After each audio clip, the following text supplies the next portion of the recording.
Good morning, apartment. Good morning, doorway. Morning wall. Morning ceiling. Good morning, floor. Ready to start the day. Here it is. Instructions to fit in, have everybody like you, and always be happy. Step 1. Breathe. And so I wake in the morning and I step outside and I take a deep breath and get real high and loud. Straight to the top of my lungs, what's going on? And I say, hey, yeah, yeah, yeah, hey, yeah, yeah. I say, hey, what's going on? And I say, Hi! Hello! Hi, everyone. Hi. Hi. Look, it's no secret. Hi. Hello? Hello, hello, hello, how are you? Hello, hello, hello, how are you? I'm good. I'm great. I'm wonderful. Hello, hello, hello, hello. How are you? How are you? I'm good, I'm great, I'm good, I'm great. How about you? How about you? Hello, hello, hello, hello. How are you? How are you? I'm good, I'm great, I'm good, I'm great. How about you? How about you? Hello, how are you? Hello, how are you? Hello, how are you? How are you this morning? I am fine and I hope you are too. I am fine and I hope you are too. I am fine and I hope you are too. I hope you are too this morning. Hello, hello, hola. Hello, hello, hola. You can say it once, you can say it again. It's as easy to learn as counting to 10. Hello, hello, hola. Jerry and Elaine saw you. They didn't say hello? Well, they were in a rush. They couldn't just say hello? Ah, the hell with them. Elaine, I can see not saying hello. She's very, what's the word, supercilious. So then, How could Jerry not say hello?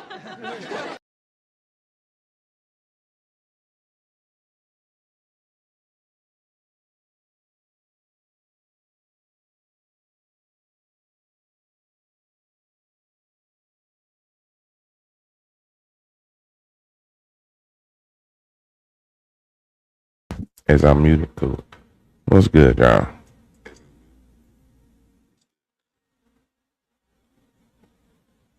Y'all done been through the rim. It's old. His hat's old, so it's a little rim's a little off. I might go grab a new hat. I don't be wanting to wear my new hats all the time. You get the old ones, you break them in, and they be a little comfortable. You know what I'm saying? Them new ones be heavy.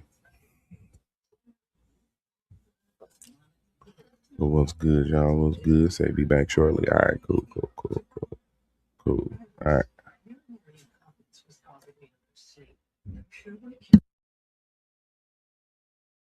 But yeah, what's good though, you know? Shout out to y'all in the building. We're gonna be having a little chat stream, a little chatty cat.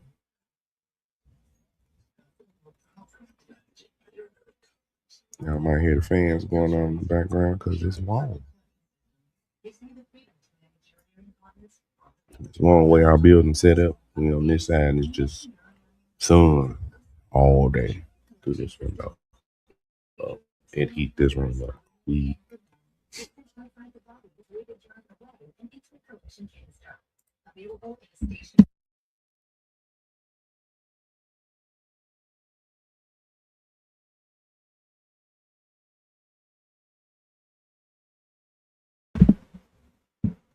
All right. I was just about to pull that up.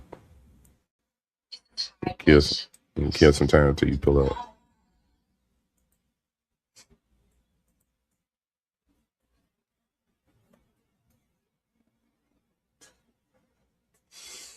Yeah, they tripping. I ain't gonna lie, they tripping. But if I mean, they win, they win.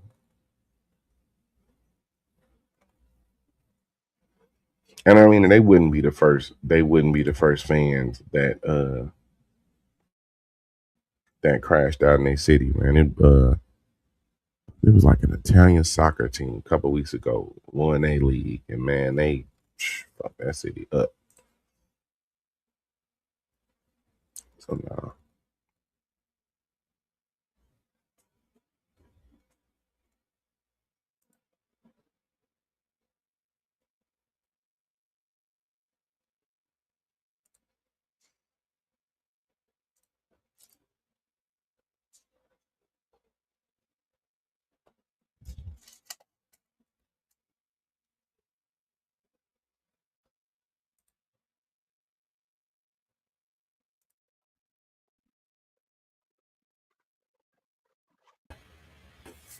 Hey, Naya.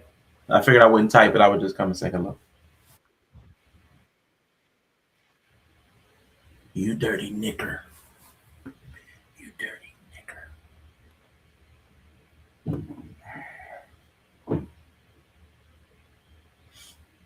You say goodbye.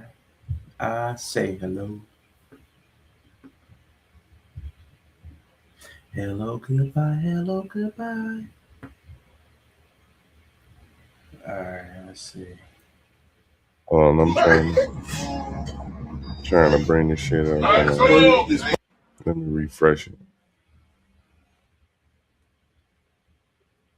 Start. And nobody gonna tell me nothing because the Knicks won tonight, y'all. We came back from 29 points, bro. I ain't think we Why gonna do is that bro shit, but we pulling? did it. Why is he pulling on his Yo, pants like that? really like that. Yo, what's wrong with you, my nigga? Word of my mother, nigga, the Knicks won, you recorded me? Nigga recorded New York Knicks winning, boy. What's wrong with you? I saw the wrong shit. Word of my mother, you bugging the fuck out. Oh, nigga, chill that shit the fuck down, but I spit all over you. Nigga, fucking wrong with you? Well, I spit all over you. Hey, and you know how I'm mad this nigga. Is doing the new. He sound like somebody doing a New York impression. That's how New York he is. do. He's Yep. Why is he pulling his pants up like that? I didn't even notice that till you said it. because he off that shit. That's what. For real. That shit kicking in. That nigga say. My nigga, word of my mother, nigga, the Knicks won, you recorded me? Nigga recorded New York Knicks winning, boy. What's wrong with you? I saw the wrong shit. Word of my mother, you bugging the fuck out. Oh, nigga, chill that shit the fuck down, but I spit all over you. Nigga, fucking wrong with you? You see how right now you say Man. Hell no, that nigga tripping. No, for real. Hey, all right. Hey, being on the bus or train with crazy people though, that's the only thing, man. Yeah, I hate that. I hate it. Yeah.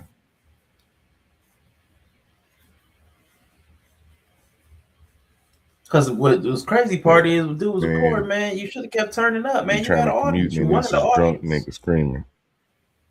You wanted the audience. He giving you an audience and recording it, man. He should have just kept going. Or a nigga playing. Like, what are we doing, bro?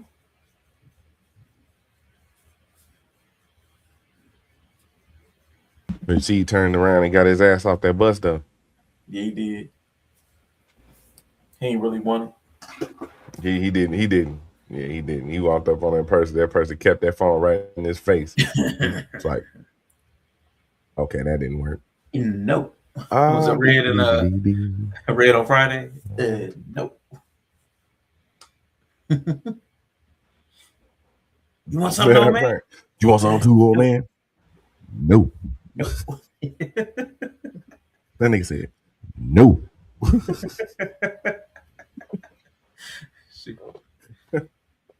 Man. He said, "I spit all." He said it, and he said it with like a mouthful of spit, like he was ready. He's like, "I spit all."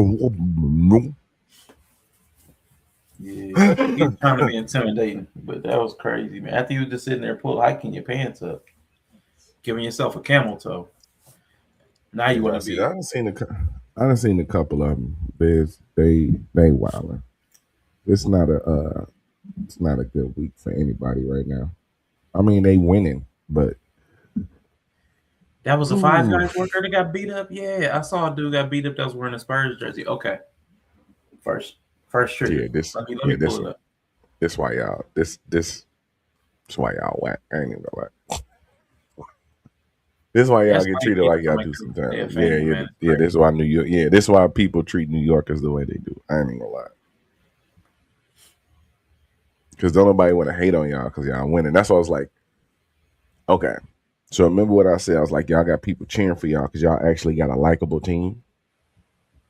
And now y'all got people turning their back on y'all because y'all got dislikable fans. Facts. Now the win don't feel like it's gonna be. Oh man, that's cool. They won. It's like, oh, these niggas here, boy. They all gave these niggas a win. Y'all the worst. You are the worst, Spur. Yeah, so you I got are the worst, man. So this is not what I was planning on showing. This is just an exchange I had in the chat. I'm just pouring myself a drink. Give me a second. Yeah, but it was an exchange I had, but it just caught me off guard that this is the way this person took the attack, the Spur man attack.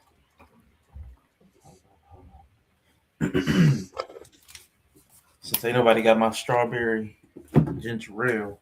Nigga, they brought it back for $8 now. It was out of stock, and now it's back, and it's like $8. I told you. See, so it's okay. So now we have proof of a conspiracy. So it stopped. It's like gas prices. Mm-hmm. Why would the price on a certain soda go up to the exact same price across the country? Like I'm in Ohio, you're in Illinois.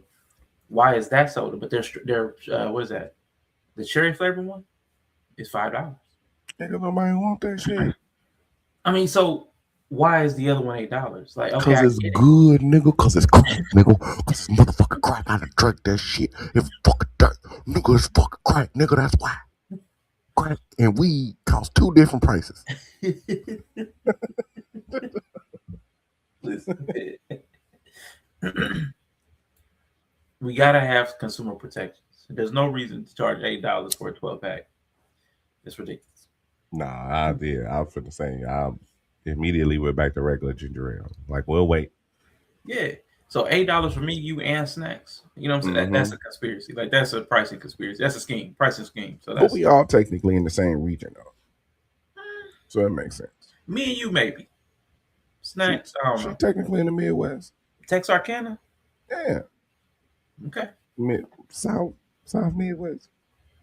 Exactly. She in the Sun Belt. She in the Bible Belt. They have dry counties where you can't go buy liquor. You know, that's a different America. Well, we need a Canada dry county. Yeah, damn it, okay. Facts. But I forgot where I was going with that. Okay, I was pouring myself a cherry and I added some cherry juice to it. I more cherry, my cherry Canada dry. But to the Spur man, I was having an exchange with a lady on Threads. I mean, not an exchange. I saw she posted something stupid. Tell me how this lands on you. We're gonna bring this in here. Hold on one sec. Hold on. Did they? So I'll read this to y'all. Now this is CWMS. CWMS? What the hell is that? I'm sure the C stands for crazy, and the WMS is for women's. Crazy women's. Okay. It's actually for Candace Williams. My bad. I was projecting. What up, Mr. He said? Tribe Called Harris. Crazy women making up shit. Right. So it's because the guy got attacked. Okay. You got the. Oh, dude. Like, he is bloody beat up, though. Come on, bro. Yeah, it's lame. That's Come super lame. on, bro. That's super lame. Come But on, bro. okay, but let's see where she takes this. Let's see where she takes this, Yella, and see if Here you we gonna come go. back with the Nah, next video. here's it. Yep, come on. Yep, it's already building up. Come on. Most men that I've seen comment on this video have stated that this guy wearing an opposing team's jersey was not a reason to attack him. So that means y'all can fully comprehend that women should also not be attacked based on their attire, no? What do you think? Yeah. You're not being attacked because you're a tire. You're being attacked because the person is an attacker. Sorry.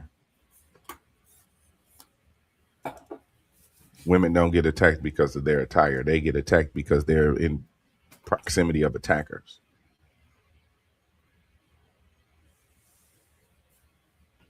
Not being scantily dressed in dangerous areas don't help either. But guess what? It's not because of the dress.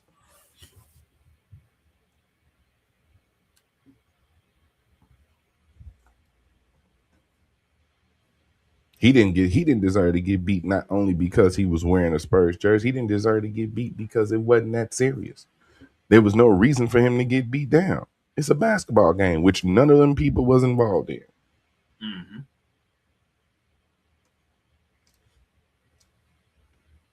Yeah, that's her attempt at logic. Yeah. Is he being logical? Bless her heart. Even not like, wait. Yeah, Like something off. Wait. yeah, some way off. Wait. Yeah.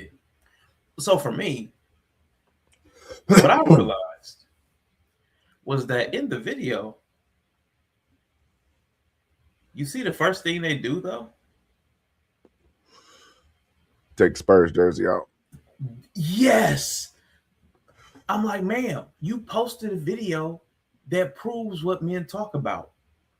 They, even if it's a guy, it's not a woman at all, they still try to get him to change his attire. So you're so that men, I've told her, like, men are not telling you that you deserve to be attacked because of the way you dress. What we're saying is that somebody's going to use your attire as an excuse for their attack. They're a criminal. They're going to attack whether they want to or not. That's them.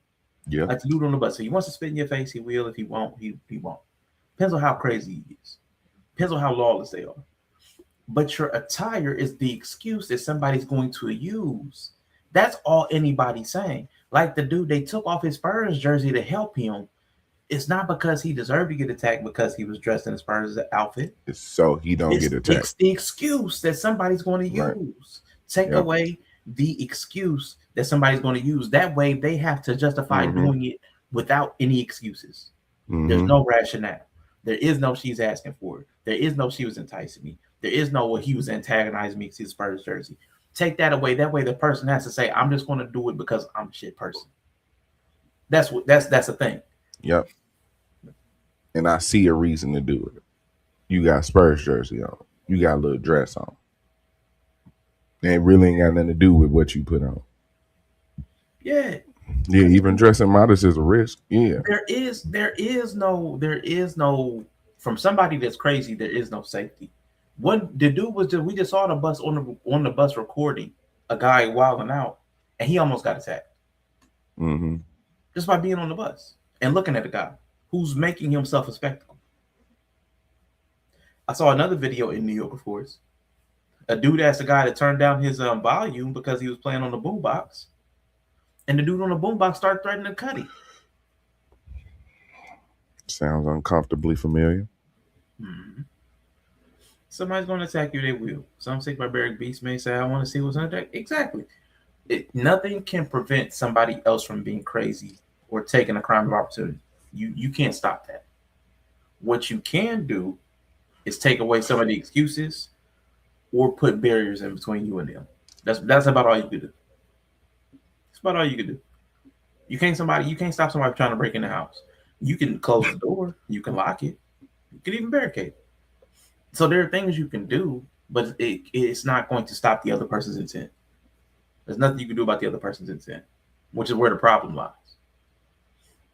So the fact that she went there with it, I was like, wow. He was like, no one disagrees with that though. There have been entire studies done on how women wearing clothes deemed to be immodest are viewed as less of a victim or were asking for it. You can literally look at social media comments and see that your statement is false. Yes, the barometer of what's true and false are social media comments. Yeah. That's the way I've lived my life. Yeah. And which to their point, which if that's the case, then they're right. Of course. If that's the case, then they're right. But that's funny though, but she's disagreeing with somebody that's in a social media comment who disagrees with it. So she got to take his statement as true, but she doesn't. Yeah. And don't get me wrong, in the sense, like I get where she coming from, because niggas do say that shit. But here's a morsel of truth in it. No, you can't go anywhere dressed any type of way. Whether you're a woman walking down the street at night in a little dress, or you a nigga walking through a gang neighborhood with the wrong colors on. Yeah. Which is essentially what he did. But even forget gang colors, you can't even wear stuff that looks enticing. Mm-hmm. Like somebody might want to take that off you. Yeah. That's a nice chain, brother. So if I'm walking through the hood and I got this nice ass chain on with this nice ass watch and these nice ass glasses on. Shining. Shiny as shit. You shining, brother. In this very suspect situation. Was I asking for it? No. Did I prepare for it not to happen? Absolutely not. Right. I didn't prepare for it not to happen either. And it's a great example. We just talked about Friday. Nigga, they heard, Craig and Smokey was sitting on the porch, smoking some weed, chilling. They heard Debo bike from 2 blocks away, nigga.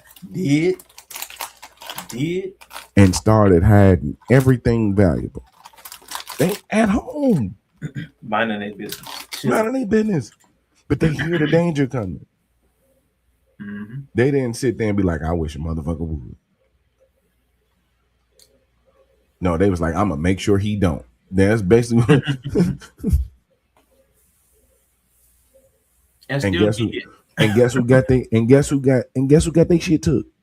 The nigga who thought it was just, well, I'm just gonna tuck mine in. You didn't take full precaution, nigga. You didn't see these niggas take off beepers, take off watch, take off chains, all this other shit, put it in the box and hide that shit. That nigga was like, I'm just gonna tuck mine. Yeah. So Pele. Shout out to in the bill.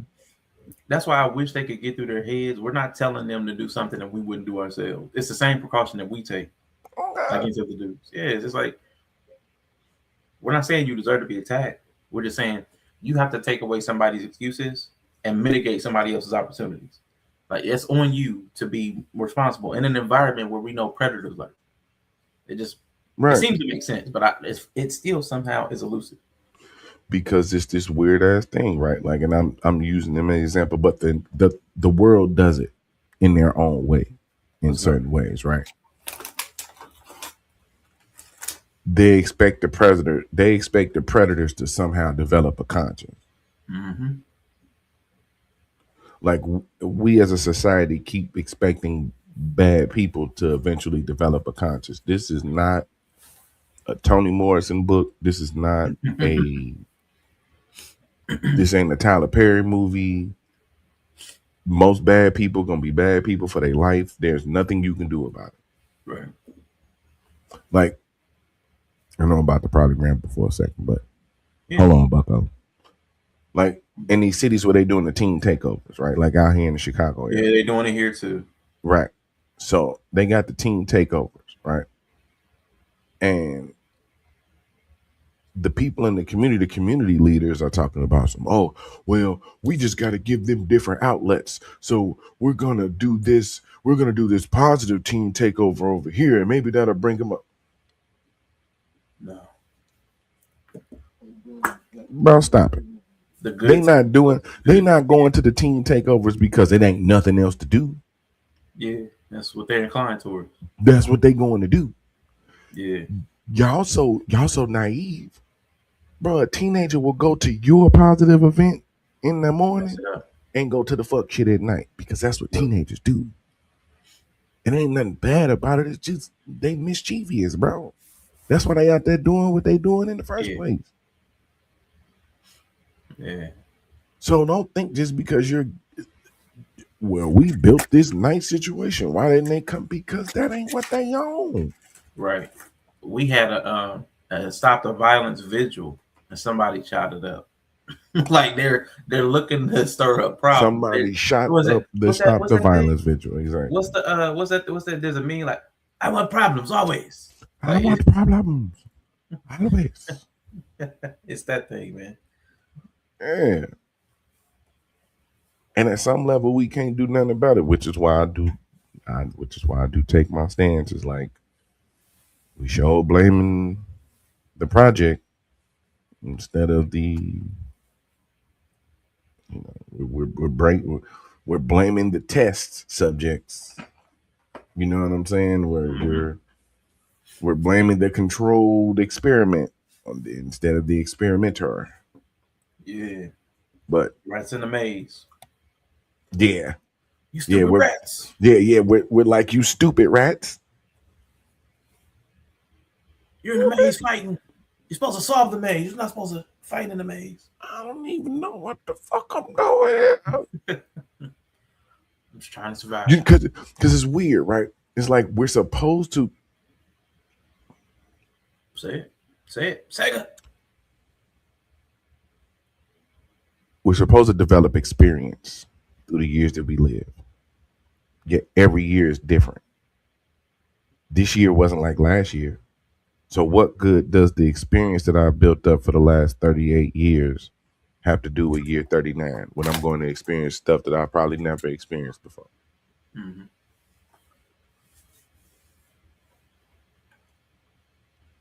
I'm not going to get to redo 39 again so I can get it right. I got one shot at 39. And like, what? You failed. Let's go on to 40. And it's not like when you playing a game, you fail the level, you get to restart. It's like, nope, that's just on your permanent record. You failed 35, you failed 36, you passed 37. Barely though. It was like a C minus, nigga. So I don't know. Getting a little sketchy out here. Especially when you seeing people get especially when you seeing people get beat up for an assumed allegiance, right? Mm-hmm. Because maybe I need to take myself out of certain algorithms, because sometimes no matter how many times you try to avoid some stories, it's gonna find you anyway. They're gonna find you anyway. So when I'm seeing dude get beat up in New York because he got a Spurs jersey on, Mm-hmm. and then I'm also seeing this dude get beat up in Texas or wherever that trial went down at. What's the Carmelo Anthony trial? Yeah. Somebody got beat up there too? So this dude is recording on his phone. Riding a bike. Black dude recording on his phone. Oh boy. Oh boy. Riding on his bike. Ah. And he pulls up to this, what looks to be an older, like, drunk dude, white dude, sitting down on the ground at like a stop sign, bus stop, some type of sign, because he's sitting up, leaning up against the pole. This dude gets up, and in all in one motion, he's like, "Oh, you was on the jury selection?" Pow! Punched him in his mouth. Wait, so the black dude on the bike got off and hit the white guy, or Got the white off guy? his bike. No, the black dude was recording. Mm-hmm. So he got his camera on, which means he intending to do this. Yeah, premeditated. Yeah, for sure. Gets off his bike. Finds a drunk dude Some dude randomly sitting on the street, bro. and said you was on the jury selection. Oh, you was on the jury selection? Like he knew for sure. So let me ask you a question. What was the drunk guy wearing? You talking about the dude sitting on the ground? Yeah. Just had on some fucking clothes. I don't remember. He might have been asking for it. We could have been asking for it. Maybe he was wearing white skin. There you go. That's what he was. There you go. Bingo. We figured it out. Yep, he was asking for it. He was wearing white skin on the day that niggas was mad. Yeah, that was crazy. That's crazy though. No, I hadn't heard about that. I'm shocked I haven't heard about that. Snacks. Howdy, snacks. Yeah, so I'm not going into the case because there's no right answer to any of that. Yeah, it's a tough one, man. I don't know enough about the actual case. I know Bree was following it. Everything I heard, there's some bad stuff. From what I have heard, again, very superficial take, is that being charged for a crime sounds right, but the specific charge, what murder one, and then the time of assigned, the sentencing, those are excessive for precedent in the area. Some people have checked up other even stabbings and other situations. Some people did some looking into precedent there, and it just seems a little excessive. But yes. Back to the point that we kind of had landed on, putting yourself in a bad situation. Old boy put himself in a bad situation. Really bad situation. Yeah, you put yourself in the jackpot. Took a knife to a school event. It's not against the law, but it was against the rules. It's like, why you have it there? And then when somebody push you, why is that the first thing you reach for? But again, I wasn't there. I wasn't there. But it sounds sucks. That's what I'm saying. There's it right, and even still, right? Take all the details you know out of 2 kids' lives is ruined forever. That's really all that matters. These are 2 kids. These are 2 kids, man. And this shit went way too far. Mistakes was made on both sides, but they kids. Yeah. And the weird part about all of it is that on some level, folks are saying that boy deserved to die. That's crazy. Nah, I hear what you're saying. That's the undertone of what yeah. That's the very thin. That's like the unspoken part. That's the it's unspoken like the cheese. Part. Yeah, it's like the cheese. It's a thin layer, but it melts over everything. Yeah, that's the unspoken part. Is y'all really saying that boy deserved to die? I see what you're saying. I can feel that energy, like his death is almost an afterthought to a lot of the rhetoric that's happening. Like the fact that this boy's he's gone. Yeah. So I hear what you're saying.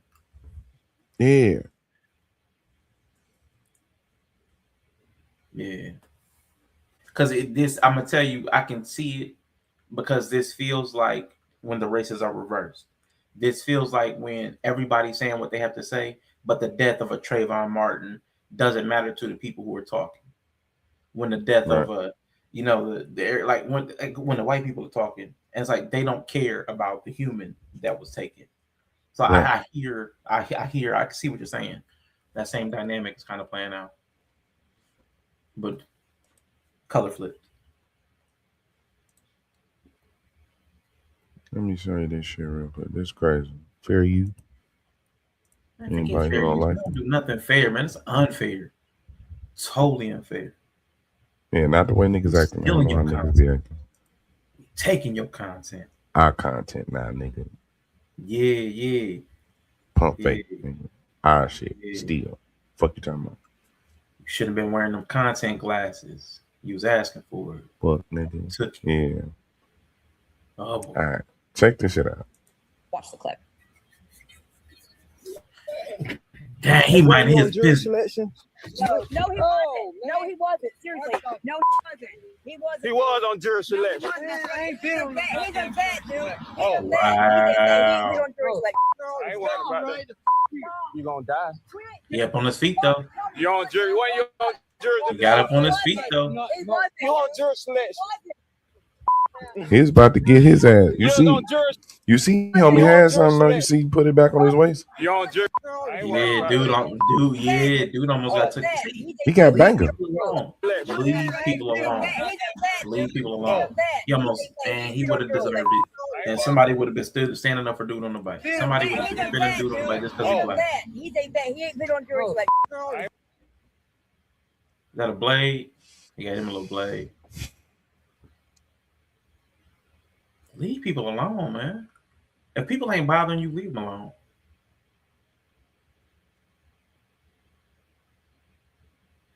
We in this situation because somebody got stabbed for doing some shit.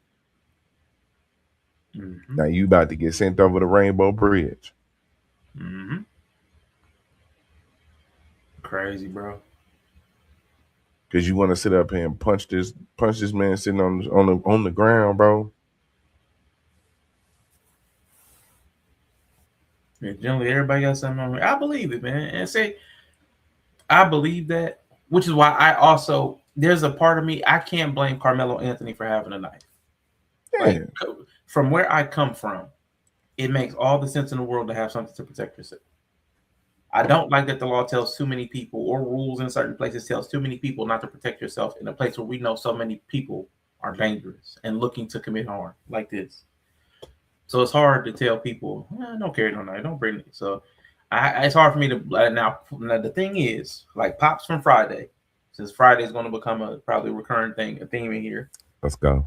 You know, put the knife away, son. You know, fight. Throw hands, cause you live. You live to fight another day. You know, so that's the thing.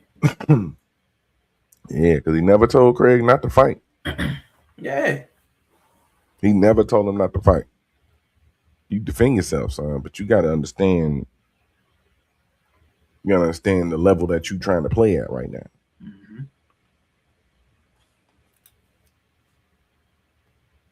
And you talking about dude a vet. She saying dude a vet. He an Army vet. Yeah. That's an old nigga too, which means he didn't probably seen some combat. These new vets, they don't be seeing a lot of combat. That nigga probably seen some combat. He an old nigga. I would not have minded if that had played out and it didn't go bike dude's way. I would not have minded if we got to see that without the lady stepping in and it went a different way. Because like once you start with somebody, I feel like if you're like the instigator, speaking of people got it coming, you're asking for it. Dude on the bike was asking for it. Like That's asking for it. This is asking for it. You get about it, you're asking for it, man. Talking about you was on jury selection. And you're gonna come up and hit me, and I'm chilling. I'm sipping on this corner store liquor that tastes like medicated ass water. Like, and you going right, yeah, right. Waiting on this bus that's 20 minutes late. Like, come on, man. This warm beer. Come on. You going to hit me. It's hot. We in Texas, it's hot. I'm on the ground, leaning against a pole. Like, if I ain't got it bad enough, you gonna come and just insult the injury? Come on, bro. You almost had that danky on. Goddamn. You gonna die. You gonna You die? on jury? When you on jury? No, he wasn't. He wasn't. You on jury selection? You was on jury selection. It doesn't matter whether or not this guy was on jury selection. Marble mouth ass niggas. That might be the racist bone in me. I can't stand. I know it's a southern thing, but guess what? I also can't stand a marble mouth ass nigga. I don't mind marble mouth if they're not jackasses. That's what I'm saying. It's typically that. Yeah, it typically lean into that. Yeah. You know what I'm saying? Like, you can have a little country accent, but I can't stand a marble mouth ass nigga. Yeah. Because that one marble mouth dude on the game last night had me cracking up. What's marble mouth? Snacks, you ain't never had a handful of marbles?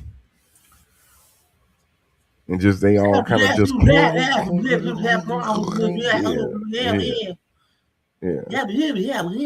That's how the word sounds. It sound like a bunch of marbles getting rolled together. Yeah. Where mumble rap came from. I just juggle balls. Hey.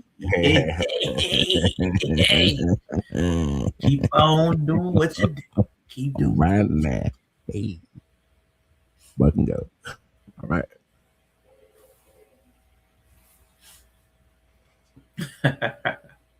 he didn't know Nye. He did. And it's not all Southern accents. Yeah, that's what I said. It ain't Southern accents, just marble mouth ass niggas. Because New Orleans is cool. I think it's parts of Florida and Memphis.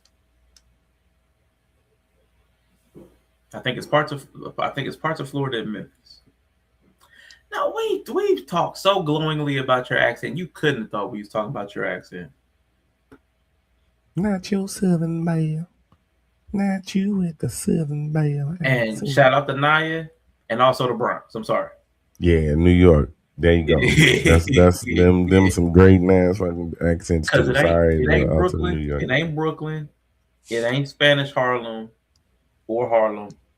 It's for some reason it's specifically the Bronx. I don't know why.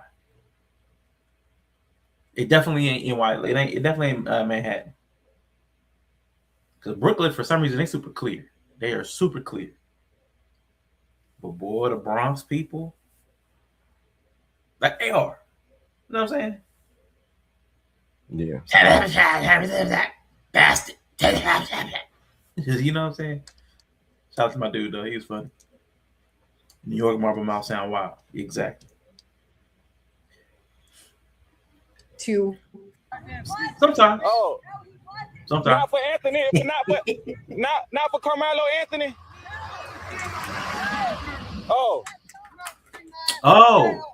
My beat. I thought you was on jurisdiction for And stick, bro. Come on, man.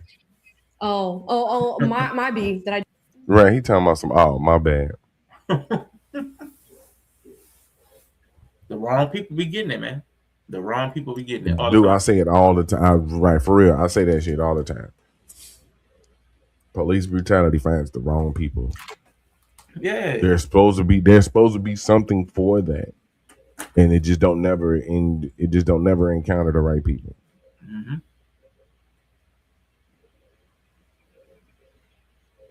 That's crazy. Because now at that point, it ain't even about the case. It ain't, man. You just getting whatever off. Yeah, you just getting your feelings off. And see, that's what, okay. And that's to the whole point of the how are you dressed? Like, somebody's just trying to get their feelings off and is looking for an excuse. And you were in the wrong place at the right time. Like, that's the entire situation. Somebody's looking for a way to excuse it. They're trying to get something to pop off.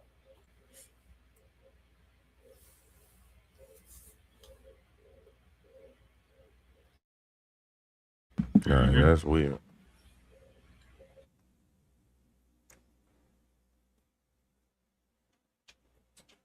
Yeah. A slab of pork.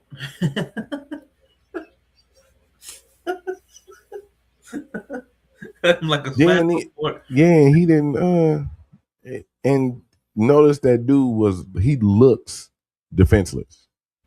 He ain't. Cause we seen how quick he hopped up with that damn blade in his hand. Yeah, he was at the bus stop minding his business. He probably thought dude was gonna ask him something like, "What time is it?" or "What time the bus?" He was unassuming, man. Unassuming. That's messed up, man. He ain't talking about some my beat. Yeah, he did right. My bad. He was reading a book on how to cut pork. Who be cutting a slab of pork, man? You be cutting slabs of pork. You cut a slab of pork. That was just I wasn't expecting that saying. Cut him like a slab of pork. Now I'd be sitting there butchering pork quarters. Like maliciously too. That's probably what she get. That's now that she been playing Fortnite, I can see it. Oh shoot. Cut him like a slab of pork. Girls came in. Yeah, the razor blade in the mouth. Yeah, I know a couple chicks did that. Yeah. I can't imagine doing nothing like that. I'm too clumsy. On for real, bro. I'll be biting the inside of my mouth eating a cheeseburger. Nigga, I know I'll be done slice my whole goddamn tongue off. Shit. He didn't It's slice a my whole pure damn miracle tongue off. I haven't chewed through my jaw. Just because I even the way I sleep, I wake up and I bit my jaw or something. Like, come on. Mm-hmm. If I'd ever put a razor blade in my mouth, I'd have lost half of my tongue, severed that little tendon that's underneath it. I'd have a slits. I'd have gills basically in my cheeks. Man, okay. So didn't fully trigger Yella, but we popped off a little decent little back and forth on that. All right. You got you set up the cannon basically. We ain't shot off the cannon yet. You set it up. Yeah. Okay. Yeah, maybe added a little gunpowder in there. But we ain't packed the cannonball or nothing like that. We good. All right. Fuse ain't lit. Gonna bring in a little more of the logic. You know, Mr. He said, like, oh man, she was trying logic. She was attempting logic. He's like, what do you say? Like, poor little thing, or bless her heart. Bless her heart. All right, bless her heart. All right. Here's some more bless her heart logic from Art of the Fair Sex. All right. I didn't know that a cap and fitted were different things. You're in New York and didn't know that a cap and fitted were different things? Oh my God, you are from the fitted. So maybe you're only used to fitteds, because I can imagine fitteds are like super overrepresented in the black community in New York. Yeah. The Yankee fitted is like that's what started oxygen, it all. basically. Yeah, it's basically like oxygen. The Yankee fitted is what, come on. I mean, that's what made it nationally prominent, was the Yankee fitted. The White Sox fitted actually made it. No, the White Sox, that was local. Go back to very local. No, that's go back to NWA, brother. NWA. Yeah. People were rocking it. People Dre and Cube and them was rocking the White Sox hat. Cube was rocking the White Sox hat. That's what made it cool. Now, what made it blow up, I will give you credit. Is Jigga with the fitted hat. Right. Yeah, them New York niggas start rocking that shit, but the origins, like you know how they be with because that book was removed. The book that was removed was Cube and them wearing the socks fitted. Fair enough. And you never owned a fitted? Wow. So I was under the assumption that a cap is like what Rashawn got on. Got you. Yeah, I wouldn't call this a cap ever.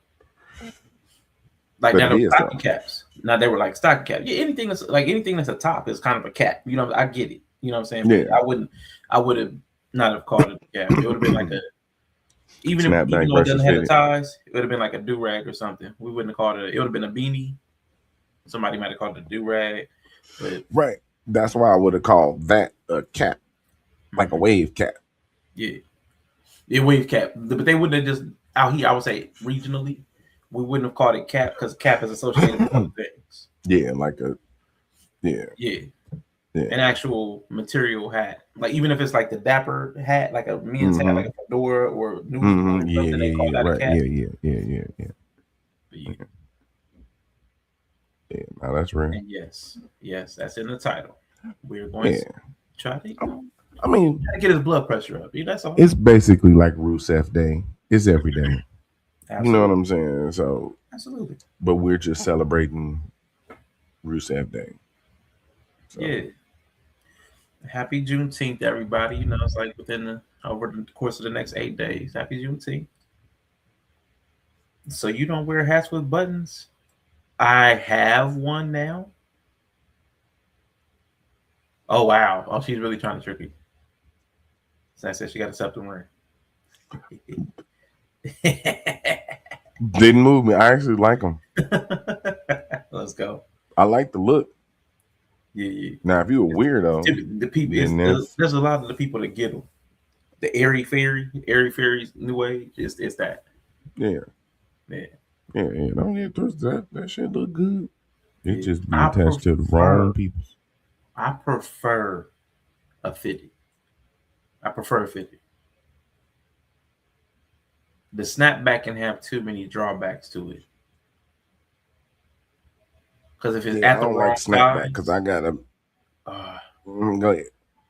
let's say because if it's the wrong size and you're on that last snap, Yeah. and then it does this V thing instead of just Yeah. being straight across, it either bridges up or bridges down, and it looks so stupid. Yeah. It feels stupid. Yeah. And if you at the last snap of a snapback, You can't just even go get a fitted, bro. Just go get so a you fitted. basically wasted hat. It's a wasted hat because you Yeah, can't. that's a wear it. waste of time. Yeah. Just go Can't get wear a fitted. But sometimes as a dude with a big head, like your family get you a snapback, and you try to wear it for them, so you got that. You trying to That little meat in the squeeze back. it to get that little. You trying to squeeze it to get it into that little one last little snap, so you can wear. Now it you one got time. you got them little lips. You got that head. You got them head lips sticking out the back of the snap. Oh my god, it's the worst. You got Yeah, the now little ladies do like the ponytail through the snapback. That makes some sense. Absolutely. Yeah, that worked for y'all. Yeah.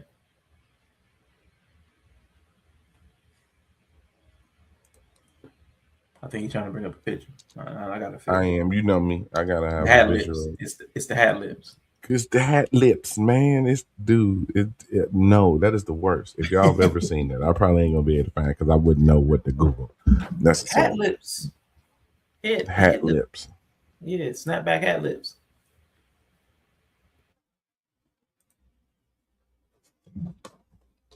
Snapback hat lips. Come on. No, it's just hats with lips on them.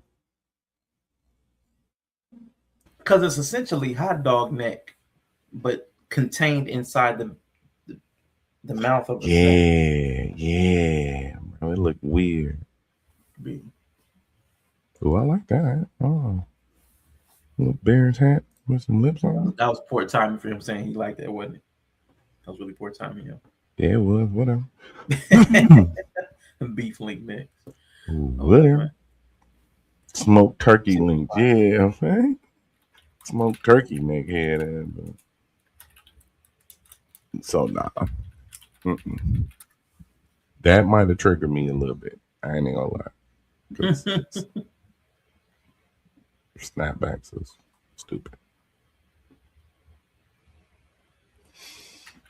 They was traditionally just the trucker hats. Then they made the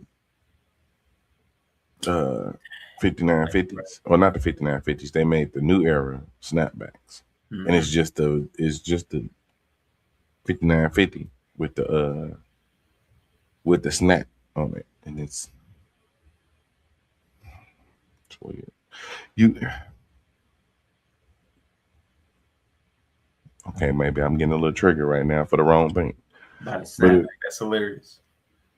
But cause it's okay, so those they give me the ick. Let's go. The same niggas who tried to make snapbacks cool, it's the same niggas who tried to make V-necks cool. Back in the day. See, come up with ketchup and mustard on my hot dog. You pushing it now. Now you fucking pushing it. Borderline disrespectful. Yeah. That ain't a trigger. That's almost hurtful. Yeah. Like you going out of your way to hurt me at this point. Who honestly puts ketchup on a hot dog? Like a 3-year-old? I'm just curious. I'm out of curiosity. I won't judge you. I'm just curious. Grow up. Like see you too. I can't do it. Cause mustard ain't necessarily a kid flavor. Ain't too many kids looking for mustard. Oh, I'm sorry. A V-neck with a snapback hat with the ponytail out and some jeans. That's cute. Yeah, for a lady. Yeah, you're a girl. You're just a Yeah. girl. You can wear that. You're just a girl. You don't know better. Absolutely. What? That's Dang. that's the excuse. Cute. That's the thing behind saying I'm just a girl. When that's not a me thing. You be having to explain the memes. So it's funny. Cute women's fashion is reject men's fashion. The stuff Yeah. we don't wear, the Oh, stuff we don't want to dude. wear. They get to wear everything. All the stuff that we would get called corny for wearing.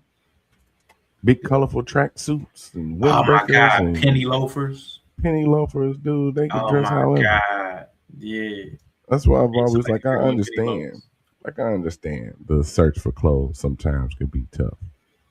But ma'am, you can go somewhere and find anything anywhere. I'm sorry. You just got to Oh, y'all have the pick of the litter in almost every category. You just have to look. hmm I wish I can shop as cheap as women can shop. It'll be My wonderful. clothes be big as hell. Oh my I God. gotta pay. I ain't paying under 20 for nothing. Maybe some shorts from Burlington, but they gotta be plain. All my shit is plain. It's bad, man. Oh, And don't let me have to find something that actually fit. it's ridiculous. I got cheap in my old age. Yeah, wearing Because shoes it really don't outside, matter. So okay. killer or immigrant. I'm gonna tap into my twin power. Let's go. Since we talking about clothes, I'm gonna tap into Your my inner twin. break. Inner I'm break. gonna tap into my inner breed. So I'm gonna summon her energy real quick. All right. So where did your style get stunted at? Because I believe most men after a certain age, style gets stunted after like you're growing up, you're finding your way, fellas. Because women evolve all the time. Women change their style or whatever. They All the switch it time. up all the Yeah. time, right? But at a certain point, a man kind of just gets stuck in his style pocket. Yeah. I know exactly where. It was right before the white tee era. Right before that. With the Sean John and G units and everybody had the button downs.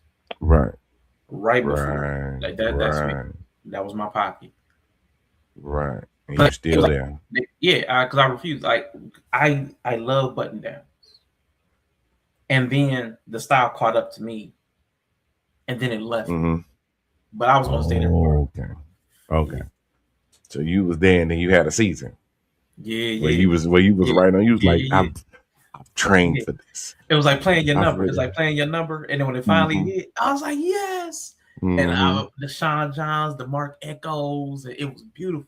My number It came up. was. Button ups was a time. My number The came button up, up era was a time. and I had some fly stuff though, man. Oh God, they were making some good stuff. Cause I think it was a post Fubu, but it was like Sean John, Mark Echo. There was another one though, but they were making big man stuff with patterns and colors, and it was so nice to not have flannel. Yeah. But no, there were no blouses. But I'm gonna tell you, man. I'm gonna tell you my favorite though it was a Sean John T-shirt, man. But it had roses coming down one side, man. It was so fire. Got it at Macy's. Oh, it was so fire. Oh, I missed that one. That's the one I missed the most. So it's crazy because it was the button up era. Then it was like white t-shirt, Big plain white tee too. That's what big got me. plain tees, Plain white tee. then a double up tee. Yep. So it's like you have the one t-shirt under the other one. Yep.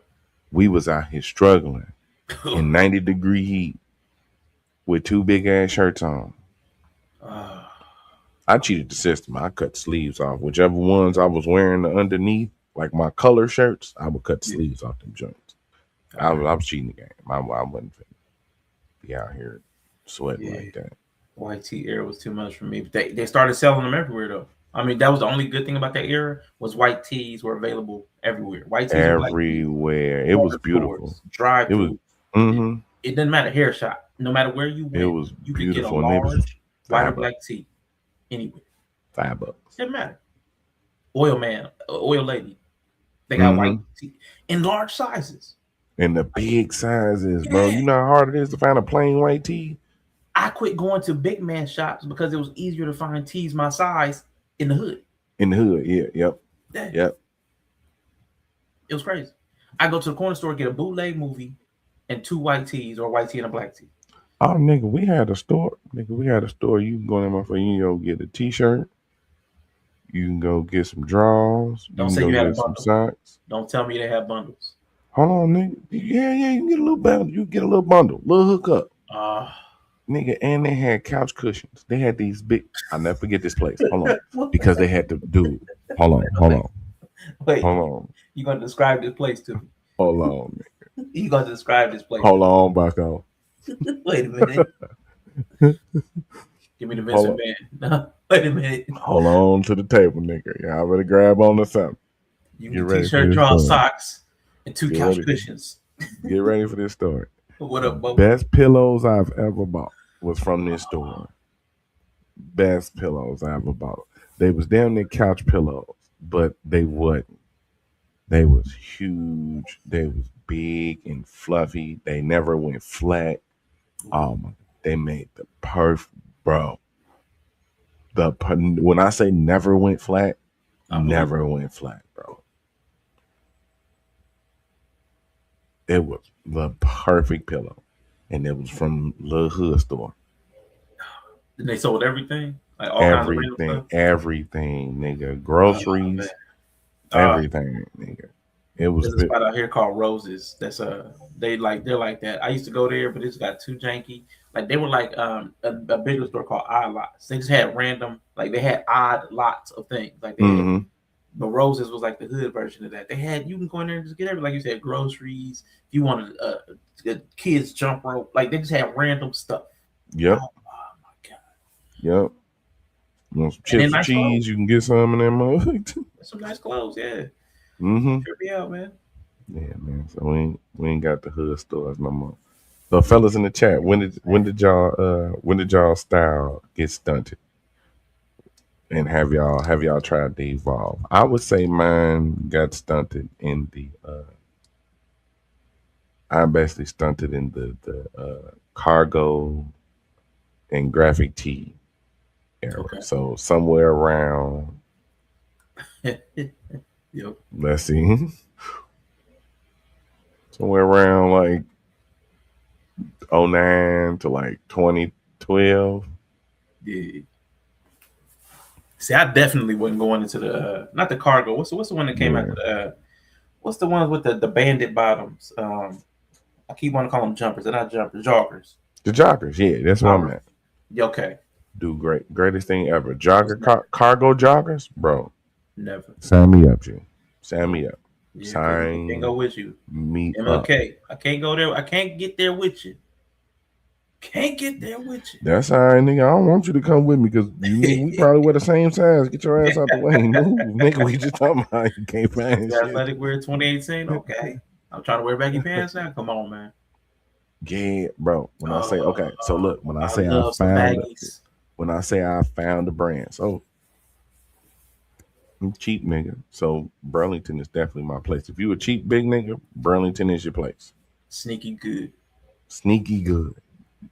And either Burlington or we got, I don't know if everybody got a Foreman Mills. If anybody got a Foreman Mills around where they at. Okay, so maybe that's just something in my area. But if you got a Foreman Mills, pull up there too. Foreman Mills is another place where you can go in there and you can find some shit. But right, cargo joggers is the big homies group.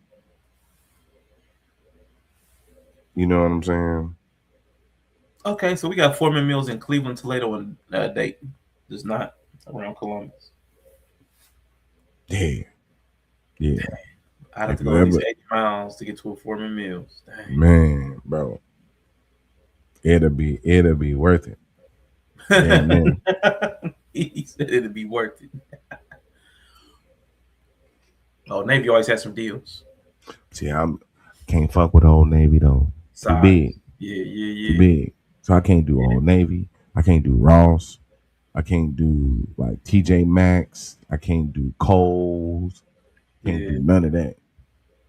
Dang, I mean, we ain't seen none of that. Yeah. Can't do none of it. Can't. It was at one point that I was able to get my graphic tees at a Walmart, and it was like a 3X, 4X maybe. Yeah. Right, like you'll occasionally catch a 4X or a 3X. They was cutting them different. Now them 3X is small as hell. Yeah. So not only are they making even the big clothes are smaller cut now. Yeah. They started going to like the Asian size. You got to go 2 sizes different for certain brands, and it actually may be that they're just bringing them overseas because you definitely got to do 2 sizes for some stuff, but in other stuff it'll be perfect. Because I still get Walmart stuff. Actually, this is a Walmart shirt. Yeah, the Walmart tee. Found some cheap ones. Oh, like Navy was 2 perfect for me. 2 Shopping for the kids and both. Yeah. We got a Snipes too. Can't do Snipes. Not unless I'm going to get some shoes or hats. Now, accessory wise, Snipes is a good place to go. I go get that's where I got my my Bulls hat from. They need to have a store that's they do. It's called Destination XL. Yeah, they do. I had to quit going there. They so expensive. And it's another one. But they expensive as hell. Yeah, right. Cause it's a bunch of material. They trying to tax us big niggas. Yeah. They're like, boy, we gotta make your shirt is like 3 regular shirts. Fat shaming me with prices. Look, not me. This is what I say. I'll be channeling my inner Bree. King size, yeah. That's why I say I'll be channeling my inner twin, my Wonder Twin powers. And I hold on to shit too. I would never forget her saying that, your t-shirt don't have stitches on the side. Like that was ghetto. I'll be double checking my shirt. Bree, you'll be happy to know. My plain black t-shirt has stitches on the side. Yeah. I didn't know there were shirts that had no stitches on the side. What? My bad. I told you. That was hilarious. I told you, nigga. I'm from it. Goddamn, use my twin powers. Goddamn it. Yeah, see, that's the okay. Those wrestling t-shirts don't have stitches on. A lot of them don't. They're cheap. You got to make a bunch of them. My work shirts don't. T-shirts, them gilding joints. Like you mean the independent wrestling tees or like the ones from WWE shop? Independent ones will probably have the stitches because they small batch. But them WWE shops. If I ain't got no stitches on the side of my t-shirt from WWE, I'm gonna flip out. Then depending on which one you got. Oh, hold on. All them t-shirts ain't the same. Oh, if I ain't got no side seams on my shirts, bro, I'm gonna flip out.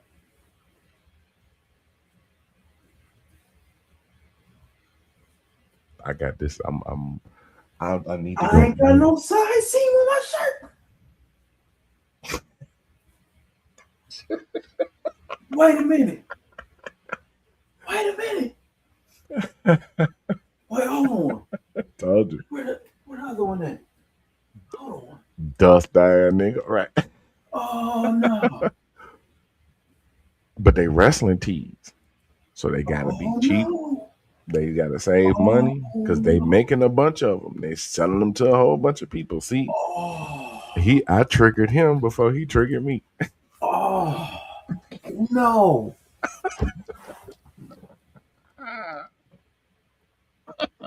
Bro, none of them have seams on the side. All your wrestling tees, none of them got seams on the side. Yeah, bro. Whoa, they cost way too much to be that cheap. Yeah. Now I got them on sale. Now, thankfully, I didn't pay more than $10 to $11 for any of them. Good clearance section. Oh man. Because they'll typically, that's smart. Because they'll typically have something for the wrestler you want. It'll just be an old shirt. And it don't matter if it's an old shirt. Like, you don't need the current shirt of the person that you're that cheap, and you selling them for like $30 to $50, $60. What? Because it's the fandom, nigga. Where else you gonna get that shirt from? We gotta sell millions of them motherfuckers. Oh, I got got. You don't get got? No, I got got. No, I got got. You just gotta hit no. You just have to know which shirt you're buying next time. They got like the premium shirts where they got like different styles and different cuts and shit like that. They got those. But if you want the one that you saw your favorite wrestler wearing, it's not gonna have stitches, brother. It's not. It's not, my boy. Man, you said that. I'm like, ain't no way them shirts that I got sitting in the drawer right now ain't got no seams on them. Ain't no way. Show enough. Ain't not a one stitch. Mm-hmm. Because I got a Ric Flair shirt. I got a Ric Flair like cartoon design shirt from WWE shop. It's got the stitches on the side, but it's a premium shirt. How much more premium do you get than a $50, $60 shirt? Like how much? It wasn't that much. I be hitting the deal, so like I'm saying, I'm not buying from WWE shop unless I got clearance racked. Yeah. So I actually got what I paid for, but I thought I was getting a steep. Thought you was getting? I thought I was getting a steep. You didn't get a steal. You just got a discount, mega discount. You got probably what they paid for it. I'm gonna tell you, it was a little more than what they paid for, basically. Yeah, see, I thought I was scamming somebody, but they had pickpocketed me. So it was like, you know what I'm saying? Right. We both walked away with each other's money. Yeah. We both walking away like, I got him. Mm-hmm. Yeah. You said half off. He said 50% off, basically type shit. He was like, oh wait. That's crazy. Yeah, you're right. Nobody will know unless I tell them. Nobody will be thinking about the side seams. Everybody's going. I like me. I assumed all shirts had side seams. I just straight barrel chest. Like that's ridiculous. Mm-hmm. Just straight barrel chest shirts. I'm in hot dog sleeve. I'm in hot dog casing at this point. Like for real. I'm a sausage now. Like I'm a sausage. Like what are we doing? Like, what are we doing, man? I don't like this. I don't like knowing that. I can't even wear the shirts in happiness and peace anymore because I'm going to feel like a sausage. I'm a sausage ass nigga. Yeah. It's ridiculous. This nigga said I'm basically in sausage casing right now. Yeah. God dang. DJs. I did like Dr. DJs. Oh, man, bro. Come on, man. I don't like it. I don't the knowledge. I didn't. Ignorance is bliss. I was happy. I was happy before. Yellow pill merch has seams on the side. Get you some. Come on, man. Get some. But they small batch shirts though. Like when you order it, you're gonna get one shirt, but I sell 2 different styles of shirt. I do sell a cheap shirt that don't have no seams on the side.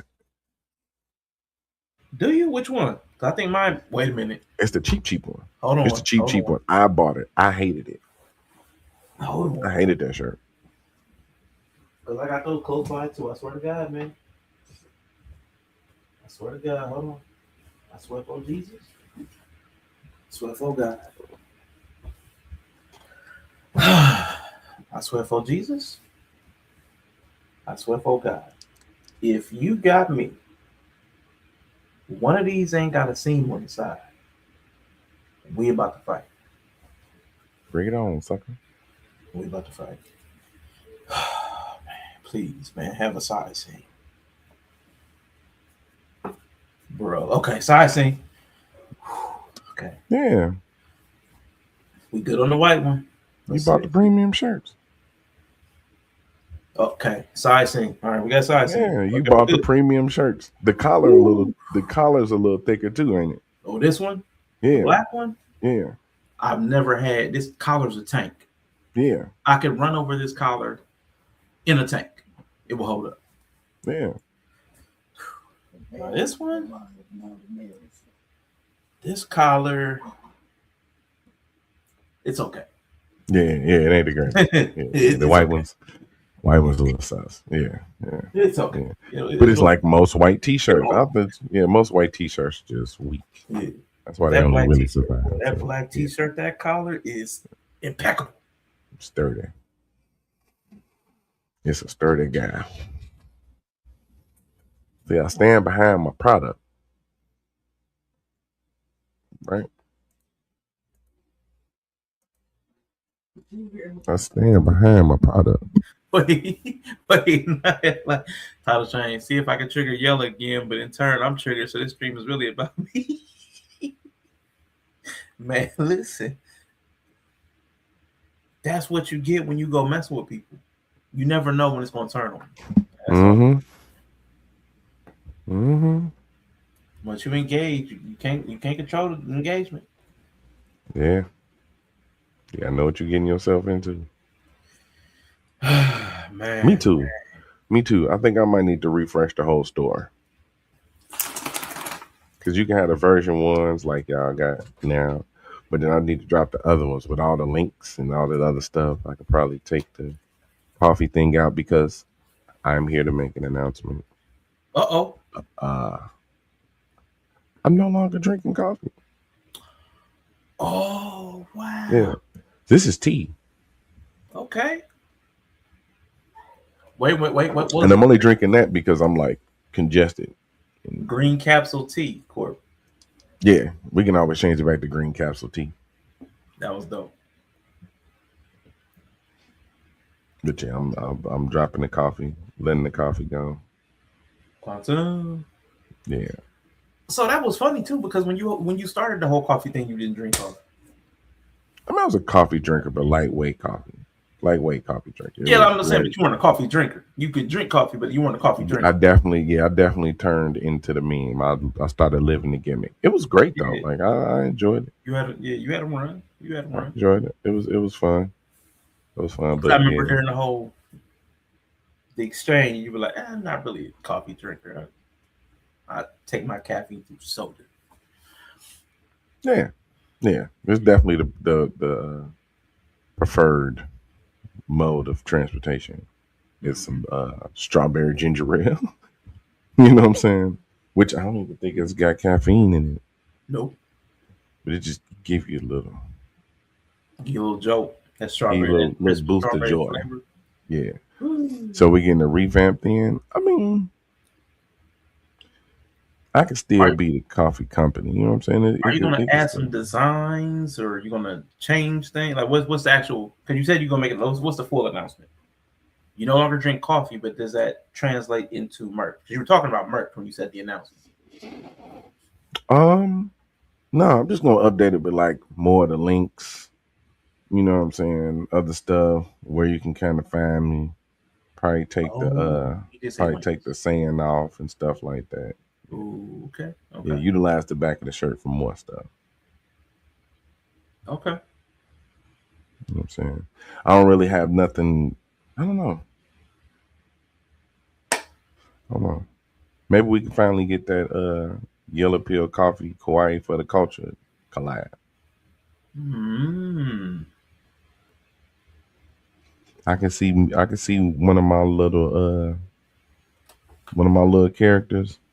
See me as a little character. You know what I'm saying? Kawaii Calf. Ooh, I or like Kawaii Yella.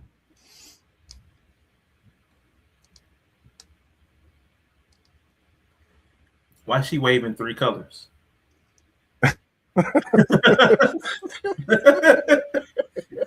She waved in 3 ethnicities. I've never seen this. Like what? she waved in like I'm confused. Because that's so deliberate. It's hold on. You know how It's deliberate that is? it's wait a minute. Hold on. It's Yella. Hi. Hola. What's up, my nigga? Hello, hola. Oh shoot. That is crazy. Let's go. You gotta ask at the right moment because I'm paradoxical. I got you. KYB LLC. Hey, I like it. She get more blacker as the wave progresses. Yeah, buddy. Anime teacups with crochet coasters. Laura. What Hello, Laura. That would be cute. We just switch it up, but I don't know. Maybe I'll get between. We'll see what we can do. Yeah, that'd be I dope. thought I legit would want to see for real. The Kawaii for the Culture C3 collab. Ooh. Did you see like a Kawaii style board shirt? Because Nameless will look great as that anime style. Dude, in that little Kawaii anime style. If Sakura, I don't know if she still go by that name in the Discord, but if she could draw that would be dope. I already know it would be dope. That would be dope emotes too. Nameless's mask, that little face, that'd be dope. I might have to do that with I shoot, man, listen.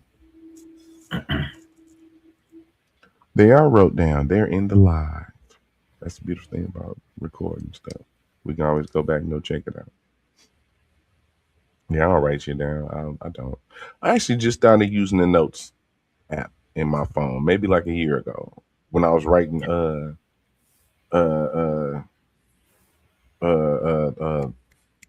what's the name?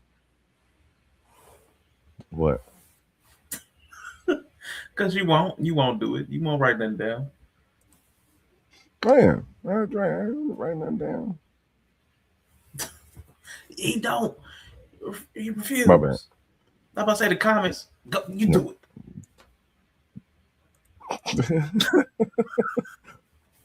Read, nigga, read. He won't. Man, that's what I'm saying. He won't. Won't. I feel like I'm being judged right now. A little bit. Okay. All right. That's cool. He did it on purpose because he didn't want to read the comment. I swear I don't be want to read these goddamn comments, y'all. I wish I could just hear y'all tell me this shit. Dude, y'all see, y'all. It's funny y'all say I don't like reading when y'all see me actively reading every day. I read y'all comments all the time. You know how many words? You know how much reading I do? And then you want to pick up a book? Excuses. No, I'm reading. Type bigger words.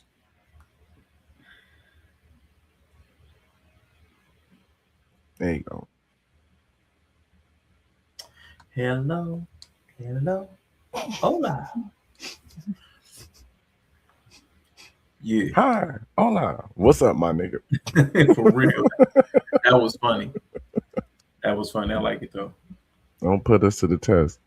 Facts. Speaking of tests, there is an actual word test to see how many words you know. Like, it's crazy. Hold on. Man. I'm curious about this test. Because I wouldn't be able to recall all the words I know. That's the problem. Like I wouldn't be able to recall them all. I know too many words. So it's like a test where you do the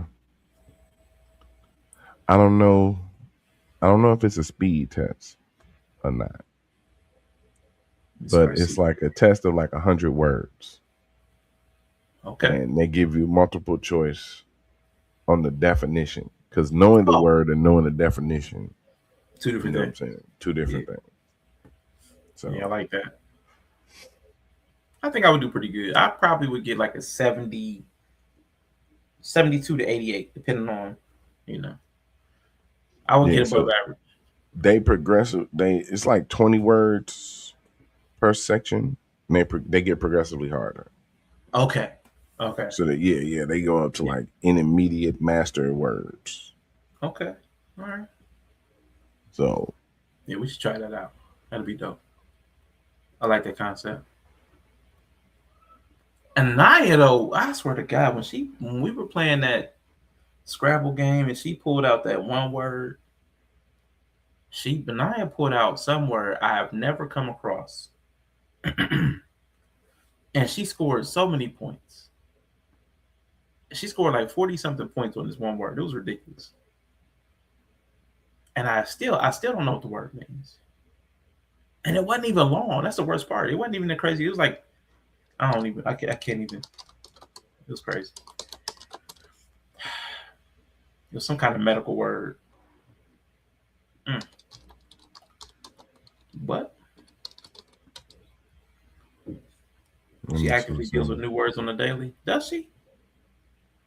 What words she be dealing with? Knicks in the finals. Those are new words. That is. Knicks in the finals. Knicks win. Right. Yeah. Yeah. Right. Knicks comeback. Like you're right. Every day is something. That was crazy, dude. Yeah, that was pretty incredible. That's pretty incredible. 29-point comeback is crazy. I'm glad I got to see that, man. I was like, I had to catch that. I knew it was historic, man. When I saw the points, I got to tap in. That was historic. You ain't gonna see that, but like once every 20, 30 years. And Naya is a poet, so she knows how to intertwine words. Okay. Look at the glowing praise. So let me see. I know we ain't gonna do it now, but I'm gonna copy the link to the test, and I'm gonna drop it in Discord. Hold on. First, I'll drop it in YouTube for anybody that wanna YouTube and the Twitch chat. If anybody wanna click the link and just go to it from there. I'll also drop it in Discord. That way you can do it on your own time, and then maybe we compare. Maybe we can compare scores. Because I'm sure at some point I'm just gonna be guessing. So I'm trying to see how accurate my guess gonna be. We all will. Yeah, I'm with it. It's called it's called Vocab Owl. Because my first run, sports brain, the first thing I saw was Vocabo. Yeah. Like the Vocabo. Mm-hmm. I was like, nah, it's probably Vocab Owl, like a Duolingo. Another vocabulary owl. It better not be green. Then they definitely copyright infringement. Shout out to Yella Squad. All y'all are probably, most of us. Everybody but not. Yeah, she a little sketchy. She a little shifty. Mm-hmm. Ever since she got on that Fortnite, she changed. Yeah, she changed for real. Mm-hmm. Mm-hmm. Definitely. You've changed. I don't even know you anymore. That emote is great. Then she did that. She did the '80s commercial. I'm like, what happened to you, Nine? She's like, it was you, all right. I learned it from watching you. Right? Where did you learn this from? I learned it from you. Ooh. What kind of salad is it? Snacks. I am kind of hungry. Yeah, lunch call. I am, but then I was a little hungry. I don't want to eat nothing because the only options on hand is fish and chicken, and I've been eating pluck and catch for the last 2 weeks. Well, listen. I've been eating clutch and reel for the last I don't know. I don't want that shit right now. Well, speaking of things that are not too appetizing, Yella, have you Let's seen go. Oh boy. Yeah, I actually did. Let's play this. This is crazy. Fans critique Summer Walker set after water in oversized glass turns brown. Music. That whoopsie doodle stinky stink falling off her skin. That's crazy. She got that poop poop bladder whoopsie doodle dripping from her skin. She got the shit stank booty freak flopping in her glass. Oh, we need the song, but it just tripped me out that she is. No, that's probably all makeup. It's probably they probably put makeup on her like to even out her skin tone or something. I'm not sure why though. Like from that distance, who's going to be seeing? I don't know. It was crazy. I bet I know 3 niggas still drinking. Oh God, right? Epic fail, fire everybody. Promise you. Yeah, we had to. Yeah, we definitely should have ran this through the first time. Yeah. See what would happen. Yeah, sure it won't happen. It's not like we haven't seen artists do water sets. You know, something with water, running, rain. So we've seen plenty of water and wet people. Yeah, because now it look like eggnog now, right? This ain't the champagne. This is eggnog. That's totally bad. And of course, people were talking about it's makeup. Someone should have thought about that prior to the performance. Probably Tanner. It's just makeup, guys. And it probably is makeup or something, but it's like that seems like something you would have thought of. Like I know a lot of people that have done makeup, like water is a consideration. Like, is it waterproof? So right. That's why you do rehearsals. We need Yella's cocoa mode over here. Now, speaking of Summer Walker. Cocoa mode. Hold on. It's funny you brought her up. I got a video. And just to let you know, just to let everybody know who is about to watch what I'm going to show you. Sad face cocoa mode. Oh, this is Coco Jones. Dad joke incoming. Dad joke incoming. I repeat. Dad joke incoming. Let's go. Hit me tube side.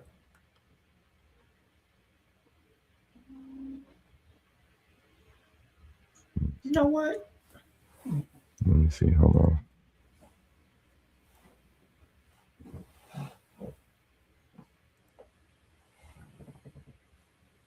Okay, cool.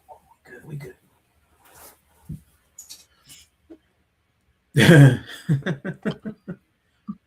Agreed. To this day, I thought you were making the face because she did a good job. He should have been. Because she was dressed impeccably. She hit all the notes. Man, she didn't. Did? She didn't. We really need to do a national anthem tier list. Since that's our thing of ranking the national anthems, because that was just bad. I didn't listen to the second one, the new dude from the finals, because y'all said the dude he got a second chance. I'm gonna have to hear that.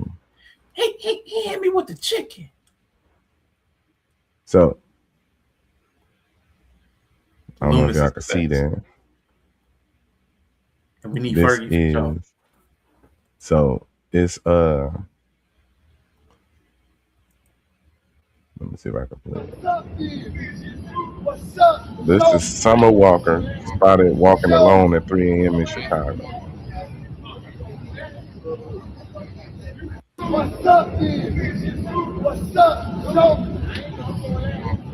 Show. And I don't know if you've seen the caption over the video, but I said, "Oh, it's Summer walking in the summer."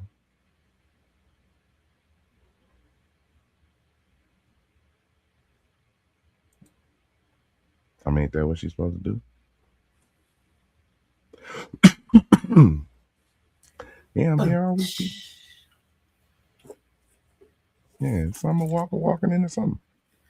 Yeah, I'm here all week, man. Tip the bill. It's- Try your waitress. You couldn't put something on. That was crazy. But Might have been after that performance. she felt safe. Now she definitely was with somebody. Yeah, she was with dude. Yeah. Whoever dude was got Walked in front of her. Yeah. big dap on his way in the door. So they good. Yeah. Big dap scheme. People crazy. People crazy. All right. Cool. Well, listen, man. I got a couple more things to put you through. This is minor. This is a minor one, but this goes back to the logic. We were going to go to the logic, but then we went down a Trigger Rashawn train. Gotcha. So this is somebody, semicolon expected. Privacy and security researcher, Paxel Princess. Do I contradict myself? Hold up. I want to see what this is. Do I contradict myself? I am large. I contain multitudes. Okay. So let's go back to what they posted. There's something ironic about what's happening with women play D&D, Dungeons and Dragons. Shout out to Brie and Twan. They're saying that the rules are systematically inaccessible to women due to needing implicit knowledge. Meanwhile, their explanation seems to presume we know what the fuck they're talking about. What knowledge are cis men exposed to that others aren't that affect learning the rules? If people aren't getting it, including people who aren't cis men, maybe elaborate. Examples. Source. Now here we are. Hold on, wait. Go ahead. Because her need for fem speak threw me all the way out. So this Gotcha. So to break it down, there's a set of tweets we're ready to look at. But she's saying is, what about the rules are inaccessible to women? There's the rules of Dungeons and Dragons. And why are women not able to have access to the rules just like everybody else? If people aren't understanding it, who aren't men, how are they not getting it? Because they're humans. There are humans that know the rules. There are humans that play by the rules. There are humans that administer the rules of all genders. But there must be some complaint that we're going to see in the tweets where people are saying the rules are inaccessible to women. And I'm going to see if you agree. So the women are saying that the rules are systematically inaccessible to women due to needing implicit knowledge. Yes. And having already looked at this, there's some truth to it. So it will be in corporate culture or work culture, it will be called the old boys club. Okay. Yeah. So I got it. I got the premise, but it was just interesting the take on even D&D rules. Girl, do not ever look at the player's handbook and think you are dumb. You are not dumb. The rules are not accessible to you historically on purpose. Women tell me that the rules of D&D are systemically inaccessible. I believe them. I experience it. Full stop. Hi, Internet. I don't think the rules of D&D are harder for women to understand. It's baffling that that's the take. I think there's a systemic power imbalance that has been built into this game from the foundation that still affects how women get access to the game. I understand that this is working. It's working. It's working. Carry on. We're almost there. I understand that this is not the experience of many women. It is for many others. Women are incredible. We are so good at this game, and it has intersectional barriers to entry. I think I figured out why we're yelling at each other. When I say access the rules, I don't mean your eyeballs can literally read the words in a book or on a website. I mean the rules contain implicit knowledge. It requires community to understand them because you don't know what it means until you play. Play is inaccessible to many folks or marginalized genders. Holy shit. Oh shoot. Boo. Boo this person. Boo. Your daughter plays D&D? Yeah. Did she find that the rules were inaccessible?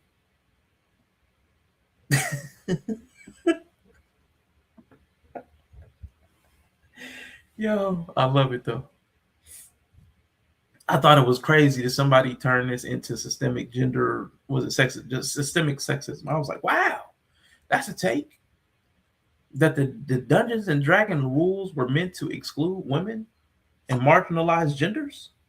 I was like, that's a bold stance. That's a bored bitch. Now I'm fucking triggered. Bitch, you bored. You were bored. That's why you started playing D&D in the first place. But you just mad because you're just not automatically good at it. Women are good players. Yeah, when they know how to play the fucking game. But when you start, you suck like everybody else.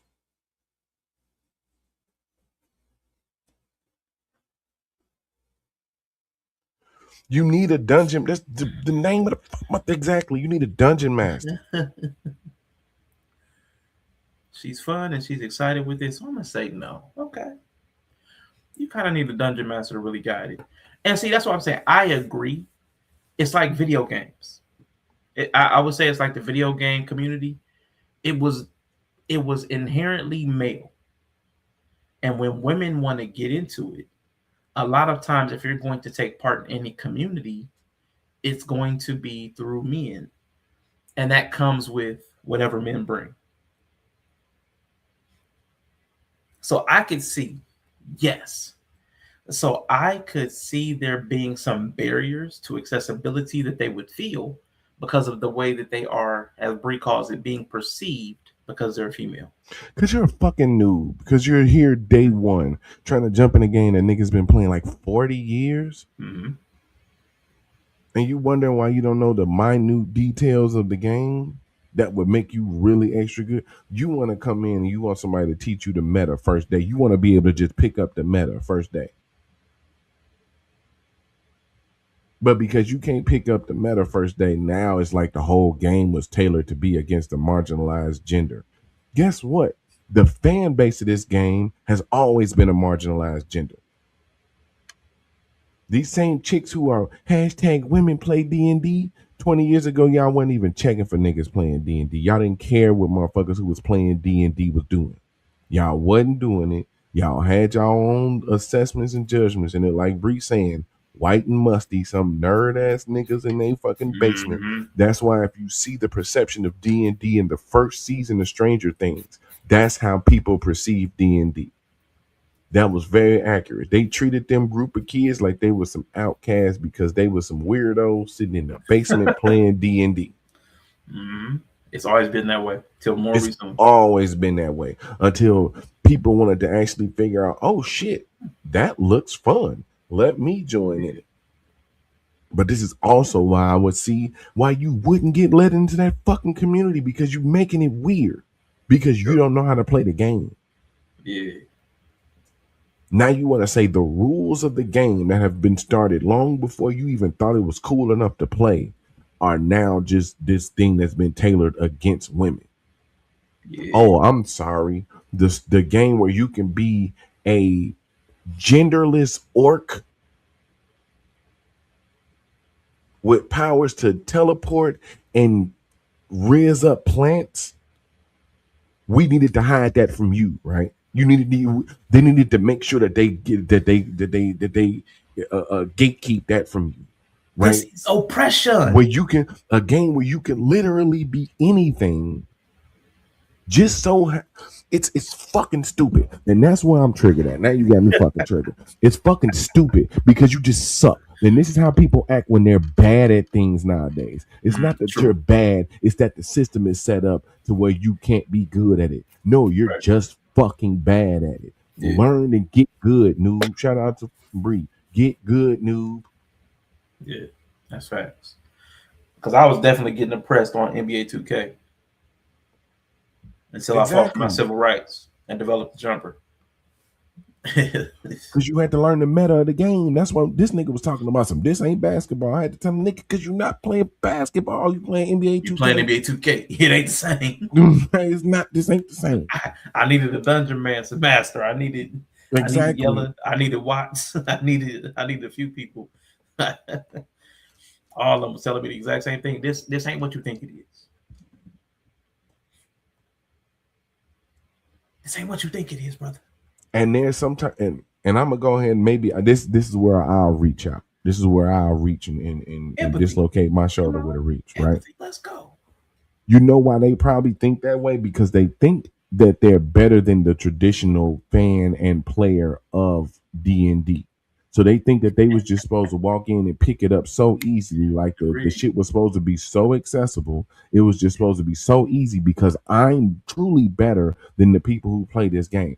This is how they approached Marvel and all the other IPs that was really getting carried by mostly male-centric nerd-ass fans. Those people came in trying to fucking shame the people who've been watching this shit for fucking 50 years, telling them that they're wrong. You trying to shame, bitch, you're new here. You just got here, bro. You want to come in on something I've been invested on since I was 2? Yeah. And you're just here because you got hired for the role or because you was bored in your nothing ass life and you figured you'd come join some people. You just, here's the thing. You're just now finding out that you're an outcast and you're an outcast of the outcast. You're the outcast of the people you thought was outcasts. You can't even fit in with them. You lopsided, no puzzle fitting ass bitch. You can't fit in no situation. None of the pieces you had, none of the corners you have fit in any fucking situation. Just imagine being so dense, being so dumb that you can't even fit in with D&D players. Probably one of the more accepting fucking people if you're going to actually play their game. They'll teach you how to fucking play. They'll teach you how to play. But because you can't grasp it, now it's like, oh, this is designed to work against marginalized genders. No, it wasn't meant for your fucking hurt feelings all the time. You just walk around with hurt feelings. That's what it was. A learning curve does not give a fuck about your feelings sometimes. Yeah.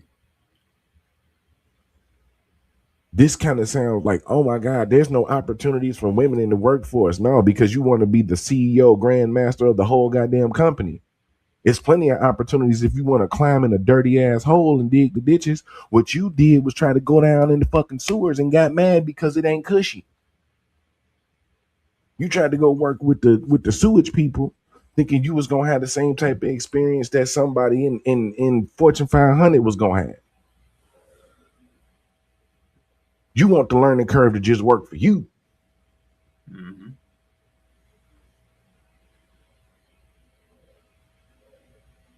That's crazy. It's super crazy. I thought you would appreciate it. I thought you could appreciate this. And just on a quick sidestep, man. Shout out to Naya who be see, I'm gonna tell you, Naya, you gotta be careful. You gotta be careful. Like this, like that dude on the bike that went up and hit that dude, the vet. See, I'm a cliff thrower. I'm a cliff thrower. And like hurt people. So because once upon a time, back when we used to play with Summer, somebody threw me off a cliff. Mm-hmm. So I started throwing people off cliffs because it is fun. Hurt people. Until about a month ago. Nice. So this is just take this as a PSA. I'm a cliff thrower. I enjoy it. It's funny. I enjoy carrying the people around on my shoulders and putting them where I want them. There's some kind of sick glee to it. Until this last time I was fighting somebody and I got downed on Fortnite and they picked me up. And you know what they did? They ran me around for about 30 seconds until the storm got to where we were.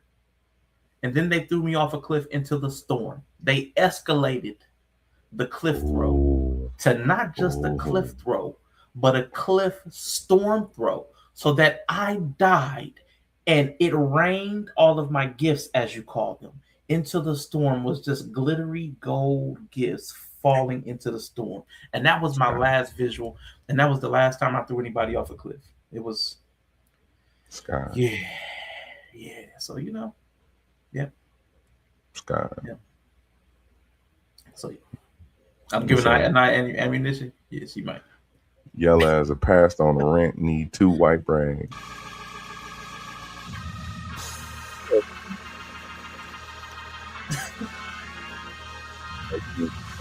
Yeah, with the new quote unquote new fans of WNBA. Oh, dude. I was just going back because I was in it. I wasn't reading the comments too much. Yeah. No, that tripped me out though. Now I believe you're right, but what she's saying has a ring of truth. Like to the D&D community, like it's this is where the like was it what do you call it and shout out to Dory. Dory came in when he was going on. Much love to you, bro. And what did he say? What did he say? He said something. Dory said something. Hold up. Yeah, we need yellow trigger face in the shirt. Yeah, we need the yellow trigger face shirt. Yeah. At least in the maybe that'll be the the Coco anthem shirt. Yeah, that might be the first. Maybe that's the first meme shirt I make. Maybe that'll be the first one. This kind of I want to. I'm. What do you want to call it? I'm mislabeling something. I'm generalizing here, like the liberal brain, the liberal mindset that this thing is that over. I know people call it woke, but that overtly sensitive thing, that is a problem. Because what she's doing is saying that there's a group of people that were not me, just doing something, minding their business, having fun. And because it's not the way I would have fun, they were keeping me out. But because it's something I didn't do, I was kept from doing it. And you just didn't want to do it. Like people just didn't want to play Dungeons and Dragons. It wasn't cool. But now that nerd things are getting cool and she wants in, these people, she wants them to just accommodate her. And that's understandable to a point, but you're going to have to go through the people that were already doing it. Like when black people wanted to play golf, we didn't play golf. We got to go through people to play golf. They were white men. So it's logical to want to have access and need to go through people who were already doing it, that were dominating the field. That makes sense. But to have this attitude about it, that's sick. That is sick. Because she's making it like it's an oppression. Like it's systematic. Like nobody developed the system. They were dudes playing the game. Like that's the crazy part about it. They're just dudes playing the game. And then she goes on to say, including the applied and cultural knowledge that isn't written down anywhere. That's what you get by joining the culture.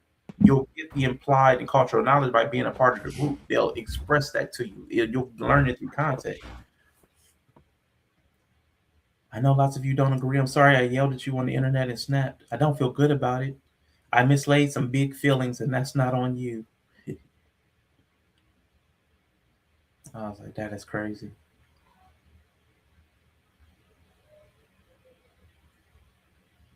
And then somebody wanted to ask, like, I would generally want to learn how D&D rules are inaccessible to women. I'm teaching my wife to play and really want to remove obstacles to her enjoyment. Please and thank you. Better go talk to other men about it, not us. So you complain. So you fucking complain. Somebody says, oh shit, I didn't know that was a problem. What are some of the things that you think that I could remove from my wife to make it more accessible for her? I don't know. Go ask the men. Yeah. I swear to God, it's crazy. Because now you just want to fuss. Now you just fucking fussing. What are some of the things that your stupid ass experienced? So I can take that out of the shit for her. What did you learn, dipshit? Nothing. I just learned that I'm ass at the game. I don't have no concept of what I'm bad at because I'm bad at it all.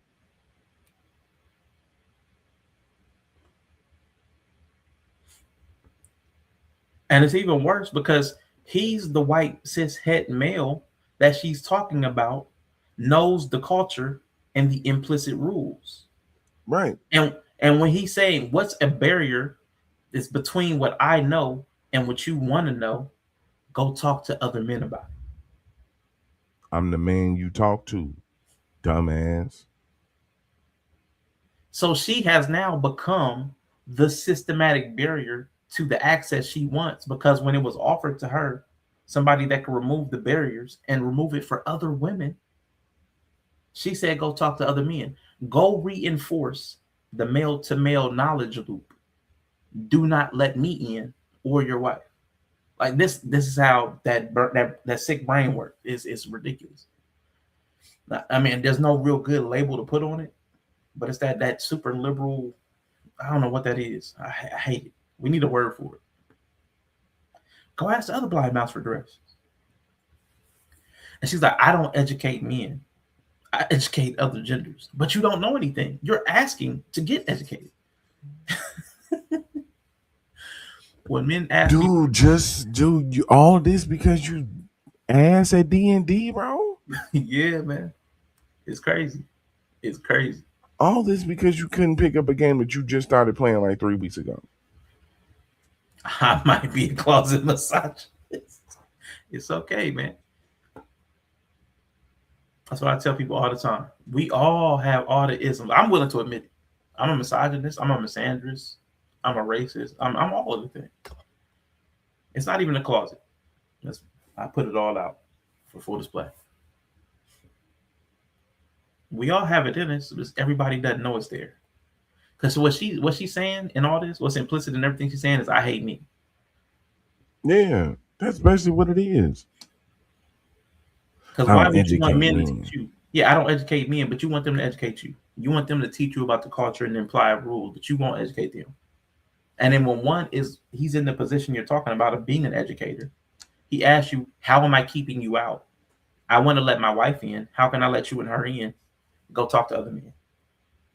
You just don't like dudes. You don't like that you have to ask them for anything. But you don't know the rules. You don't want to learn from them. And you won't help them help you. But you also aren't smart enough to create your own game, which would be the best condition. Yeah. That would be the best outcome. You and the marginalized genders that you prefer, go play a different game. But you can't, because you're just not smart enough, not capable enough. The extent of your mind is complaining. When men ask me directly for advice, I tell them to discuss things with other men. I genuinely believe men talking to men about how to help women is something that could change the world.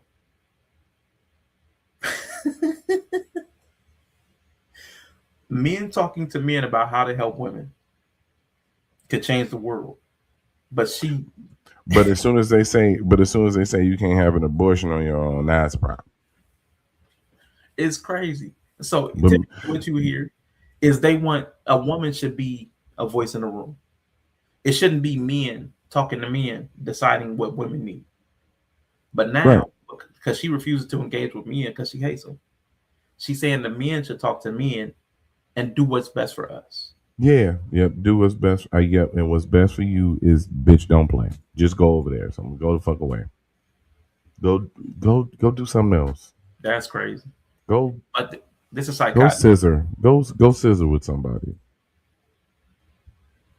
Go get you some DND. How about that? That's probably what's wrong. You just need some DND. Some Dick and Diana. Dick and Delilah. Dick and Doris. Mm-hmm. So. Dick and Delisa. Some drink and dick. Maybe that's what it is. You need some drinks and dick. That's what it is. I like it. D&D. That's the one. Drinks and dicks. Yeah. But these type of people, they're not cut out for the world. Go do some cocaine. Just don't do this. Yeah. Don't do anything but this. Go play in traffic. Here's the problem. There you go. Go massage your knees with thumbtacks. Do anything but play D&D. Because you're inconveniencing somebody else. Go do something to yourself. Go do something by yourself. PlayStation. Plenty of single player games. You'll enjoy it. You'll love it. But they want community. No, you don't. They want community in places that men inhabit, but they don't want the men that are there. They want followers.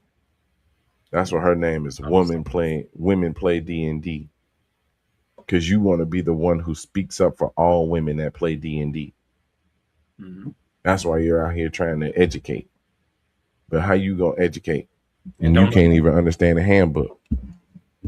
See, this is why historically niggas have put together the IKEA and the furniture, because we know how to read the handbooks. We know how to read the instructions. You want to read the instructions and then feel some type of way about the instructions. The instructions don't care about your feelings. They just the fucking instruction. Man. Like I said, she's actually Hold on, bro. She's You actually go ahead, yeah, Mr. Boy. she's actually onto something. I mean, because if you have to go through a group of people to get the information, you need to know something about that group of people. But instead of actually getting to the level of acculturation, she's not immersing herself into it. She wants to indict them for keeping her out. She just doesn't know anything about it. But I just thought that was so crazy. I thought that was crazy. Over Dungeons and Dragons. I was like, man, we got systemic oppression in Dungeons and Dragons. They built Dungeons and Dragons to exclude women. I was like, that was crazy. That's a hot take. I was like, that is a hot take. But that's that victim mindset where everything is out to get you. Like even dudes that were in their mama's basements playing a video game, even that was built to stop you. Like that's crazy. You're doing too much. What if MLK said to go talk to other white men about how to, man, come on. It's so illogical. It's so silly. But that's how people think. And they don't understand how there's like, it's a self-defeating mindset. The men have all the knowledge to themselves. I want access to the knowledge. How will I get the knowledge? By them giving the knowledge to each other. How do you get the knowledge? It's stupid. It's so stupid. And not a brain to be found amongst them. Man. All right. I got like 2 more things for you. One of them shouldn't be triggering though. One of them should not be triggering. So I probably won't even show that to them. We'll skip. We'll just do this one last one. We hit 2-hour mark.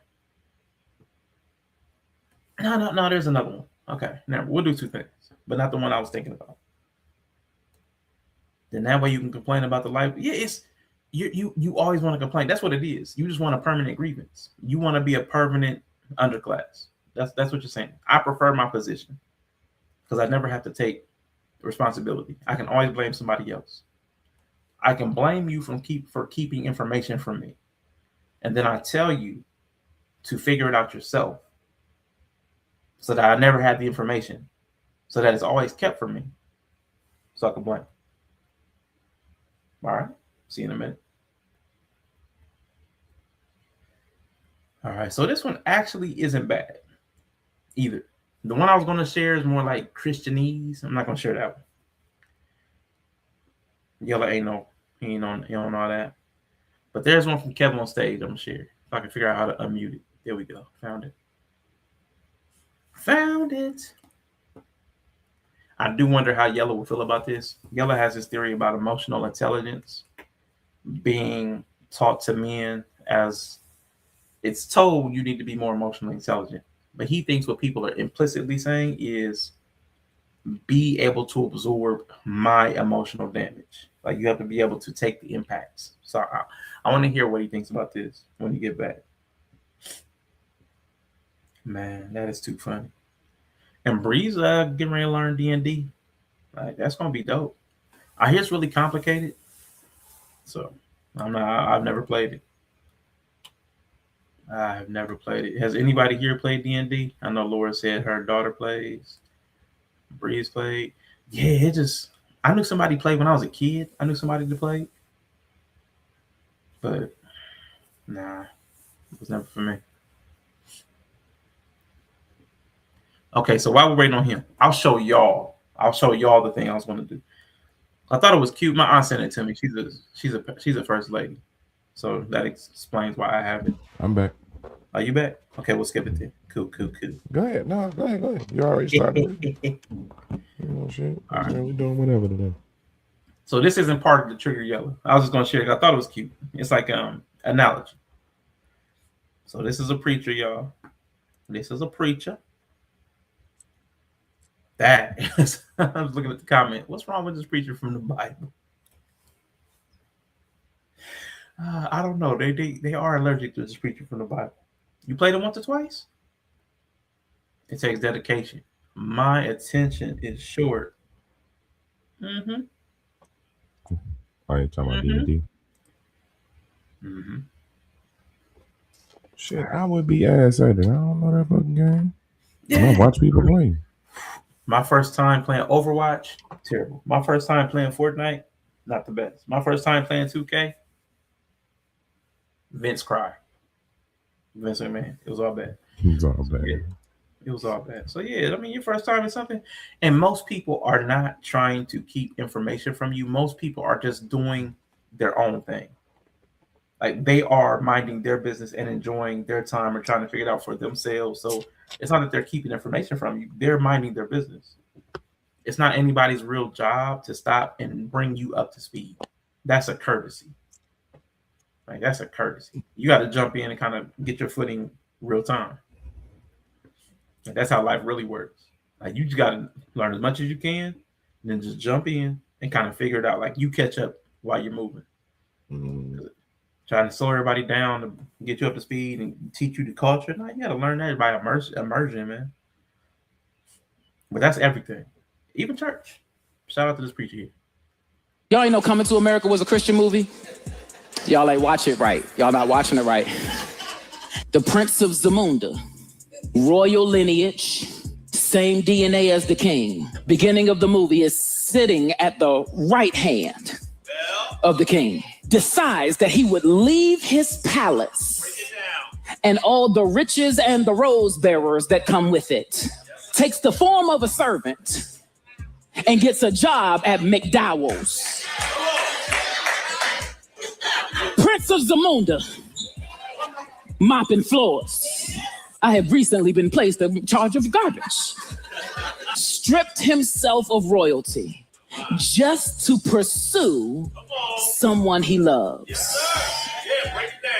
Emptied himself of the power of his throne in Zamunda. Pivotal point in the movie where he's on a New York subway announcing to anybody who will listen that he renounces his throne in order to go after this person whom he loves. And then the movie ends with him back in Zamunda with his crown on his head, having brought the one from where she was up into royalty. You telling me that ain't no Christian movie? That's exactly what Jesus did. He stripped himself of his royalty, removed himself of his crown, emptied himself of his glory to go and come in the form of a servant, to come and find me, and then to take me from where I was into royalty myself. And because he wore a cross, I will wear a crown because he came to find me. Jesus is my savior. Y'all ain't never gonna. No, I thought that was cute, man. I thought that was cute. What you think, Yella? Coco Yellow face. I'm definitely sitting here. I was maybe like a step from Coco Yellowface. Yeah. I mean, I he was doing some stretching, but I thought it was cute though. I mean, I would have never made that connection in my brain, but I could see what he was on. Right, I hear you. Right, I hear you, big fella. Let's go. All right, but here's one. I'm curious what you think about this right here. Oh, you having a bad attitude?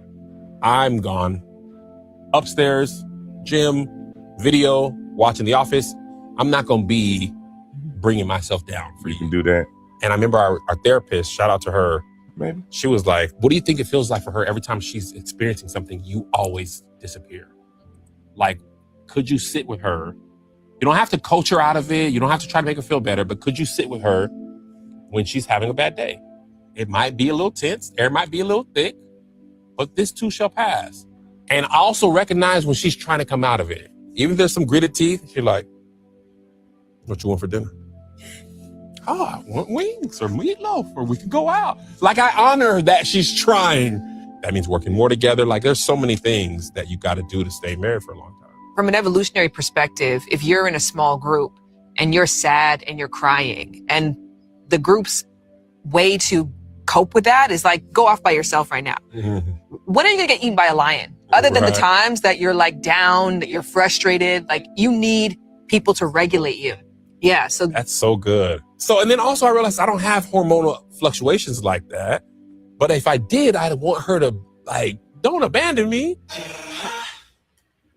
So what you think about that?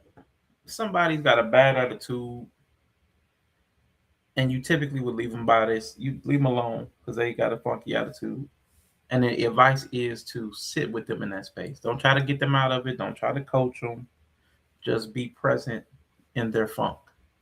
What do you think about that advice from a therapist? And a married person, you know? Is she a licensed therapist? I'm about to do the Cheyenne No, Brown. not Shane. Not Shane. Not Shane. Oh, I'm about to say. Yeah, not Shane. No, Shane's not a licensed therapist at all. Because it's just something.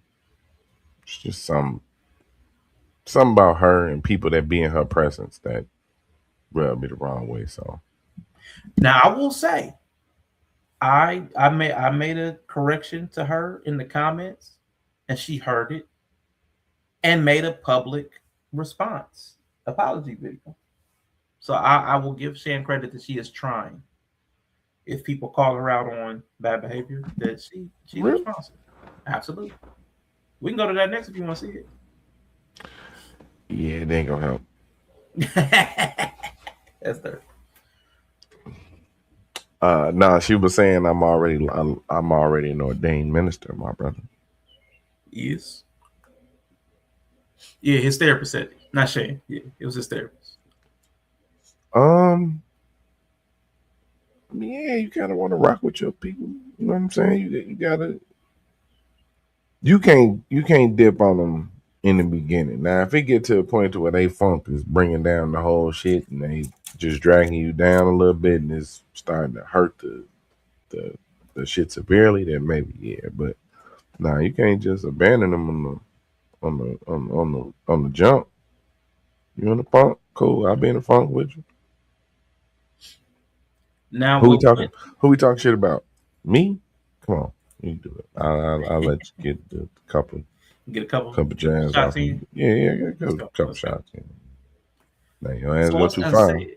far. What they didn't dive into, like I guess in this clip though, because he brought up the hormonal thing. So I'm assuming this is part of the cycle.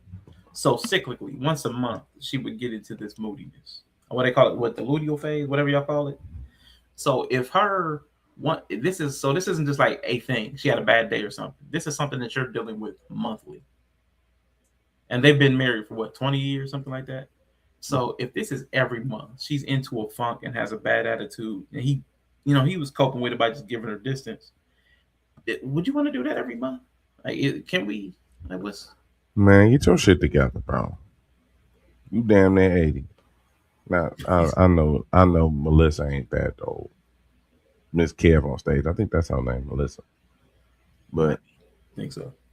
But I'm not finna sit in the period funk though.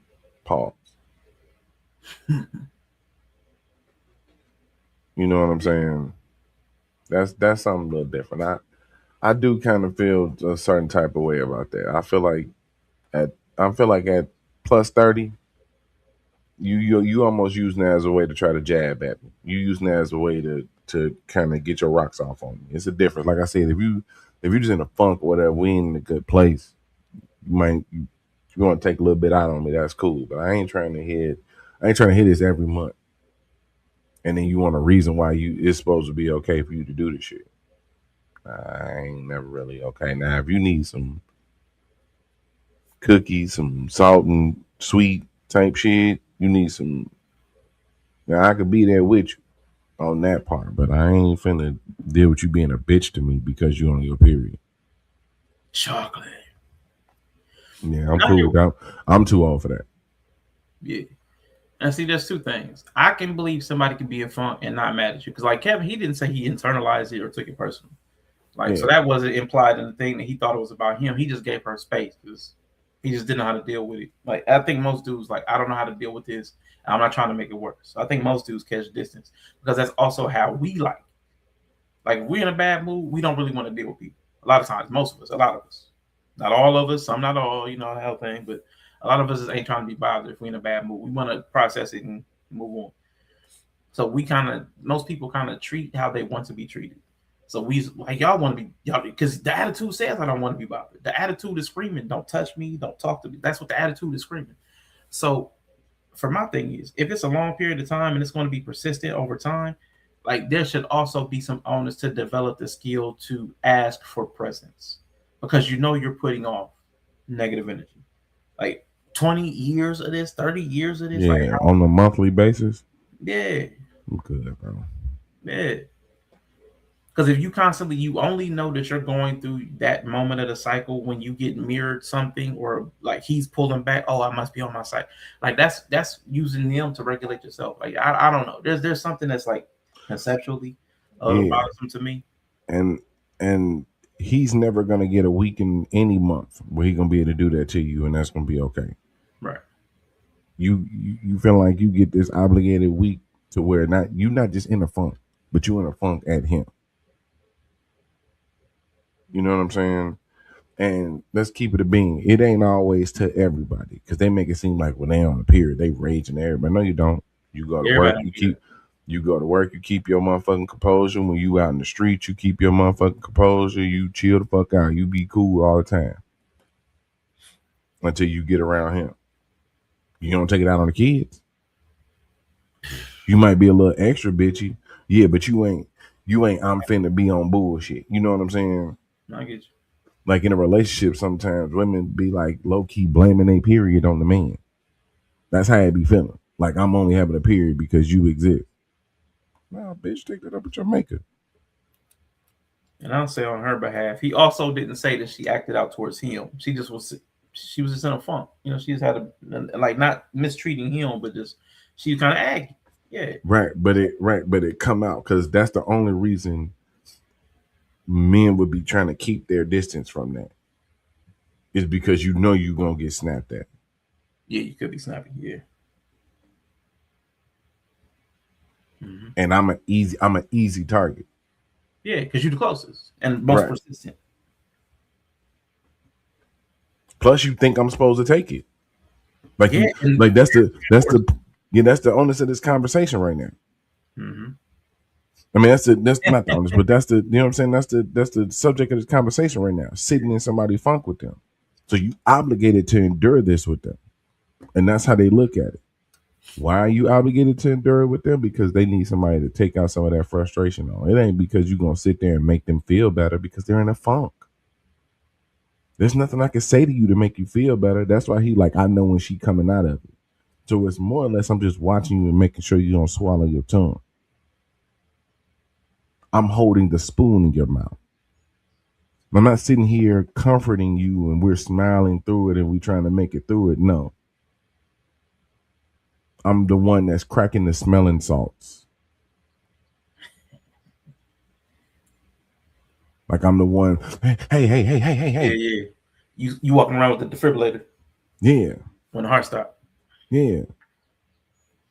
Gotta make sure it stays charged. You gotta make so always gotta be charged. Right. That ain't a good feeling.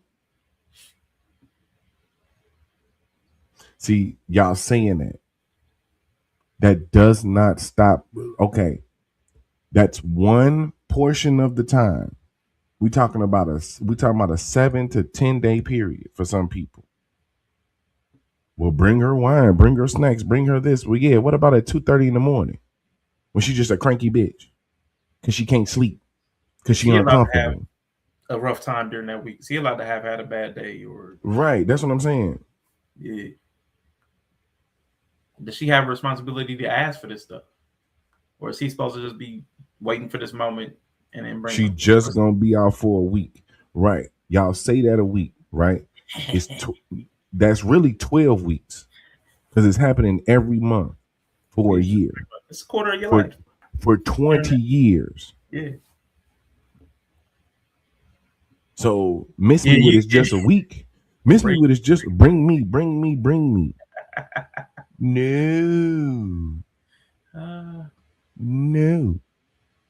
No, y'all don't know. Y'all don't act like y'all know it's every month because y'all be surprised that all this shit is happening. Y'all act like y'all haven't learned how to manage it from month to month. Like that's how it seemed, like for real. It seemed like every time y'all had y'all period, there's this thing where y'all don't know what to do. So y'all just rage it because y'all don't manage it well. That's why he's sitting there having the conversation now. You getting the whole funk. Instead of just being like, well, yeah, this is something I've been dealing with for the last 20 years. I ain't worried about it. For it, he wouldn't have to bring nothing because you'd already have it. Because you already have it, right? That's what the fuck, bro. Like I'm saying, like I'm supposed to be prepared for your bleeding. You should be more prepared for this than I am. Yeah, come on, man. Come on. You should be far more prepared for this than I am.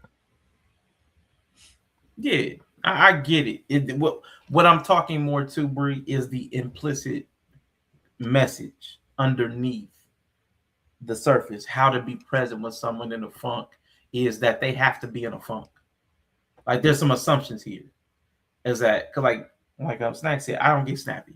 Everybody doesn't. Everybody doesn't experience this exact same way.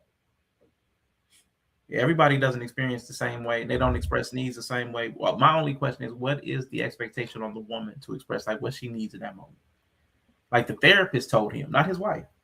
The therapist told him to just sit with her, which implies that his wife never said, "Hey, can you just sit with me?" Okay, so see what I'm saying? Like that's my point. Right. It's bring me salts, bring me this, bring me that, instead of just you just be here and hold me, or just sit here with me and watch. It's everything else. Yeah. So that's my question. Plus, it's not like he always gonna get the. It's not like she's in the funk, but when she see him, she temper it a little bit. Now he gonna catch it too.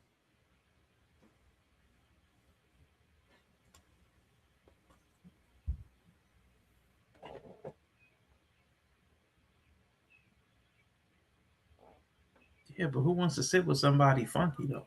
Right? What am I supposed to do? I'm just gonna sit here. Yeah. And what? Let you stew? Let you snap at me? Yeah. I bring you all this stuff, and then what? You just wait until she's ready to make a bid for like, well, what do you want for dinner? What's for dinner? Yeah. We're not saying this. We're not saying this command Bree, but we're also trying to be honest about implicit messaging. This has been put out here as something that is advisable for men to do. This was put up here as a positive behavior. So it's not just an option. Everything's an option. Like we're putting this clip out there like this is ideal. Exactly. So we're saying this is good advice. If we're saying that's good advice, I'm asking if this is good advice, what is the good advice on the woman's side of how to manage this state? Right. It feels like this is the emotional labor offloading thing.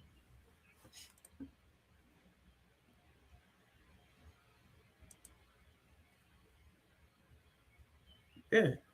But if we have full lives, because we also tell men to have full lives and hobbies and friends, why would I choose to be with you in a negative mood if you can't ask me to be present? Why would I choose that? In that moment, I could just let you handle your own affairs. I just let you do this. Yeah, you're in charge of your own emotions. I'm asking for a perspective. Because see, what I don't want somebody to just sit with me if I'm in a bad mood. That's me. Somebody else may. So I'm asking, what is the responsibility on the bad mood person to ask for that? Is there responsibility? Because you said it was good advice. So if this is good advice for the guy to just sit with somebody in a negative mood, why? Why is that good advice?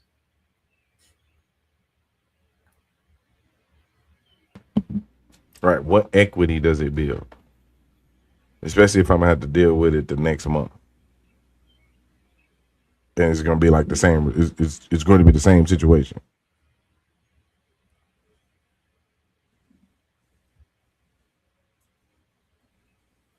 Okay. Yeah. So my thing for me, because I think the way I'm wording it is not catching. I'm not getting the answer to the question I'm asking, so I'm probably asking it wrong. For me, I think there should be an expectation on the person who is in a negative mood for self-regulation to catch yourself, to at least be aware of your own emotional state so that you can speak to it. The other person should not have to be in a constant state of reaction to your emotional state because you're never aware of how you feel. They always have to be the person to bring awareness to it. I don't think that's fair or responsible or equitable for the other party to always have to be the one to bring awareness to how you feel. You should be that. You should be leading the charge of your own feelings. And you should be leading the charge of trying to come out of it, or even if you want to stay in it. Because I, as an adult, sometimes reserve the right. I want to be mad. I might want to feel that for a minute. But I also don't want to take it out on you. Listen, I'm about to rant. Now, if I say I'm about to rant or I'm going to go through something, I just want to feel my feelings, and you choose to stay with me, cool. Or maybe I'll ask you to stay with me. Like, I'm pissed off. I want to yell. I just don't want to be alone. You know what I'm saying? So I feel like the person who's having the feelings is the person, the responsible party, who should be leading that. It shouldn't be up to the other person to, for all the rest of their life to react to it. Rub my belly while we Netflix and chill. Yeah. She can communicate how she wants to be supported. Yeah. That's reasonable. But that's my take. The person who's feeling the feelings, it's their responsibility to be aware. Now, if you become aware of your partner's feelings and they're in a distressed state, obviously, as a partner who cares and loves about them, you're going to want to be responsive. But again, if you know it's something that's recurring and cyclical, every person is going to build up, was it like a adaptive or maladaptive patterns? Like the woman in the chat listed various things to help us. It's easy enough to do that. But the man also has to be willing to be present despite the fun. He doesn't have to.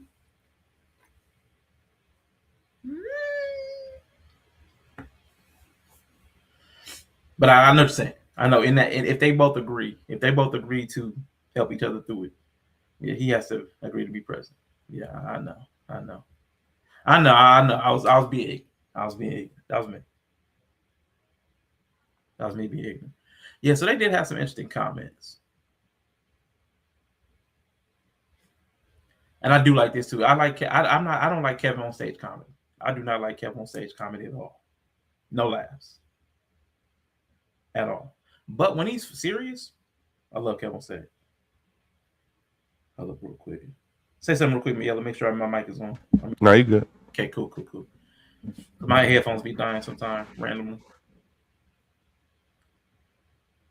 Can we remember to apply this to children also? Yeah. Because we will tell children to go by themselves to calm down and then come back.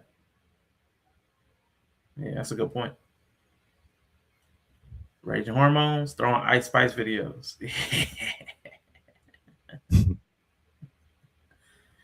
Yeah, this person. Sometimes you don't know what to say or how to help. That's real.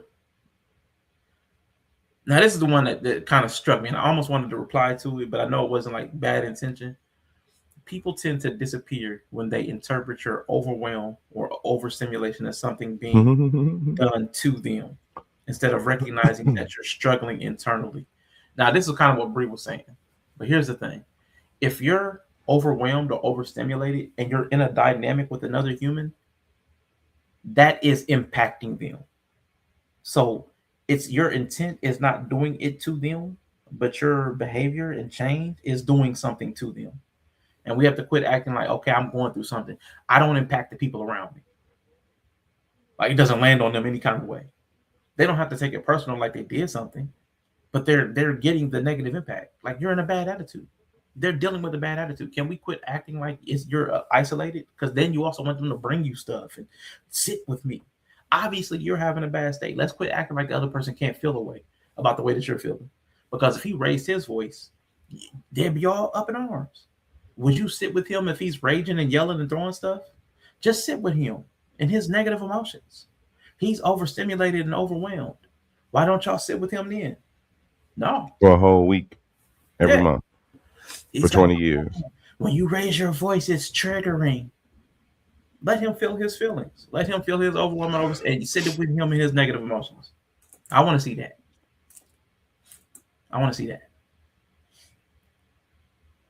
So instead of responding with curiosity or support, they react to the change in your energy and make it about how it's affecting them. Why wouldn't they? They're them. They're being affected. That would be their starting point. Now, the secondary thought would be, what's going on with And oh them? God, this is just men thing, because I swear to God, women are so conscious about what they quote unquote do to other women and how they make other women feel. They would definitely apologize for stepping on toes and inconveniencing them if they said something that hurt their feelings on some other shit. So when she's talking about people, it's really just men. And that's really how I feel about it. Like, they don't care about their impact on men sometimes because they think we supposed to take it.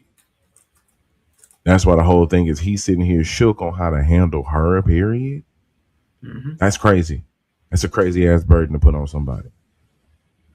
That's a crazy burden to put on somebody. Because this is where I wish Bree wasn't peeping in from work so I could cuss her out. Because she's like, a funk is a depressed mood, but okay. That doesn't change that it's a negative emotion. So even if his negative emotion is rage, it's still an emotion that's valid for a human to feel. And why can't you sit with it? Because you don't feel like it is your obligation to sit with the male's negative emotions. But we have an obligation to sit with your negative emotions. Just because they're different and expressed differently doesn't mean they're less valid. But we can fight over that when you're free one day.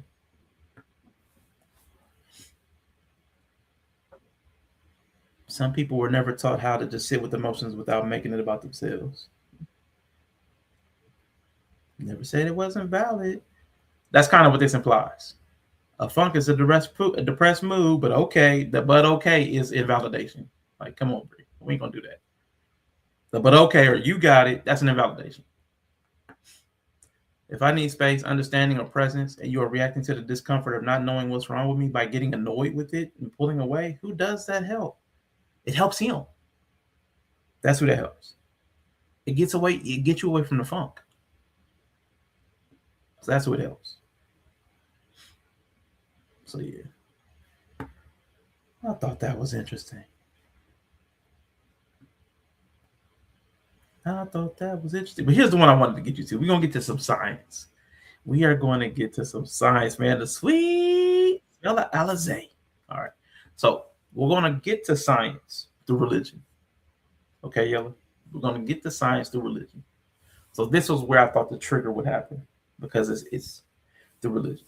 So I need you to Neil deGrasse Tyson this, okay? I have two people who react to it. But I want you to react to it first, and then you'll react to the reactions, and we're gonna get a chain reaction. Okay, it's a chain reaction. Gotcha. All right. So this is Philip Michael Thomas of some church with a bunch of numbers on 2819. I mean, I thought you was talking about dude from Miami Vice. Philip Michael Thomas. His name is Philip. It's Philip something. It might be not Michael Thomas. It might be Philip Anthony Mitchell. There it is. Sorry, my bad. Philip Anthony Mitchell. It's a Philip. See, I feel like he biting. Philip Anthony Mitchell. I believe that's the right name. If somebody knows better, correct me. And I think the church is 2819. Correct me. I'm probably wrong. I don't care enough about this dude to keep everything straight, but I hear it enough. I hate Anthony. We'll just call him Anthony. So. Let's go. All right. So the caption is, he just destroyed the Big Bang Theory and proved that God created the heavens and the earth. Nothing exists without God. That's the caption. All right. To get you primed up. All right. Okay. Here we go. Let's roll. I'm about to destroy the Big Bang Theory right now. The Big Bang Theory says that from a little swirling dot, something exploded and then created the solar system. Okay. Any problem with that so far? That's what he said. But do you have any issues with that part of it? I mean, a little swirling dot, and from that exploded the solar system? For scientific purposes, we'll take that as whatever. Okay. Let me get my Neo voice on. All right, let's for scientific purposes, we'll take that for whatever he wants that to be. Sure, we'll start with that. Okay. We'll start with that. Okay. A swirling dot, right? But space has no gravity, right? So if the dot is swirling, right, and something exploded, that means everything else in the solar system should be spinning in the same direction. Because if kids fly off a merry-go-round, they're all gonna be flying off in the same direction. Yeah, but there are planets that spin in opposite directions.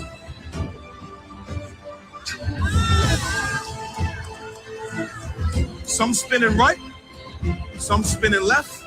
How do you explain that from a swirling dot with no gravity? Oh, I can explain that. In the beginning, God created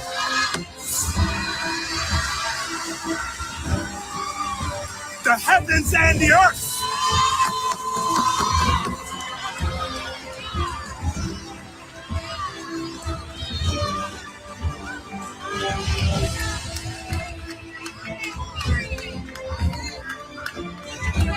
Let me just baffle the atheist real quick.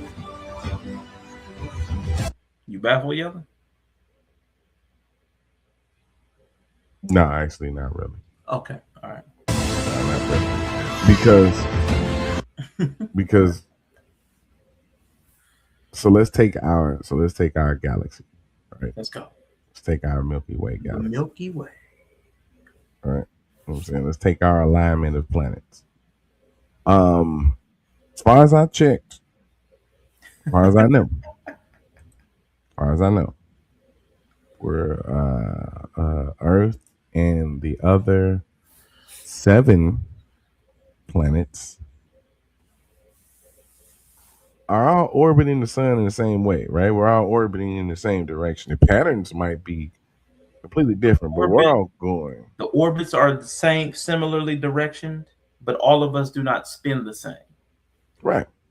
That's different. The orbit is the same though. It's because that's the same thing with the moon. Because by his logic, there's things that spin in one way, there's things that spin in another, and there's things that don't spin at all. The moon is facially locked to the earth. The moon doesn't spin.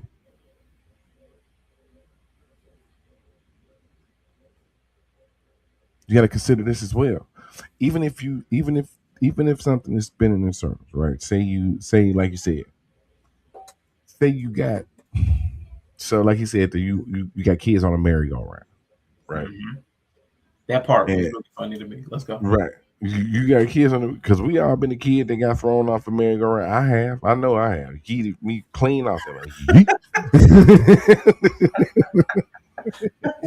yeet. Somebody spun him out.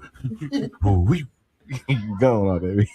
You said Justin reinforced my agnosticism. Man. Right. But here's the thing, right? He's not wrong in that sense. So if something's all spinning in the same direction, then cool. Here's the trick, right? Say it's 2 merry-go-rounds close by, and they're both spinning in the same direction. One kid get thrown off one, and another kid get thrown off the other. And they're spinning in those same directions. They collide with each other. You know how many planets and rocks have collided with each other over the gazillion of years that this universe a lot of has existed? Planets, stars, quasars. That can change your rotation. Whole galaxies have collided. Whole galaxies have collided. So you wondering why some of the planets spin in the other direction? Yeah, because shit bumps into each other.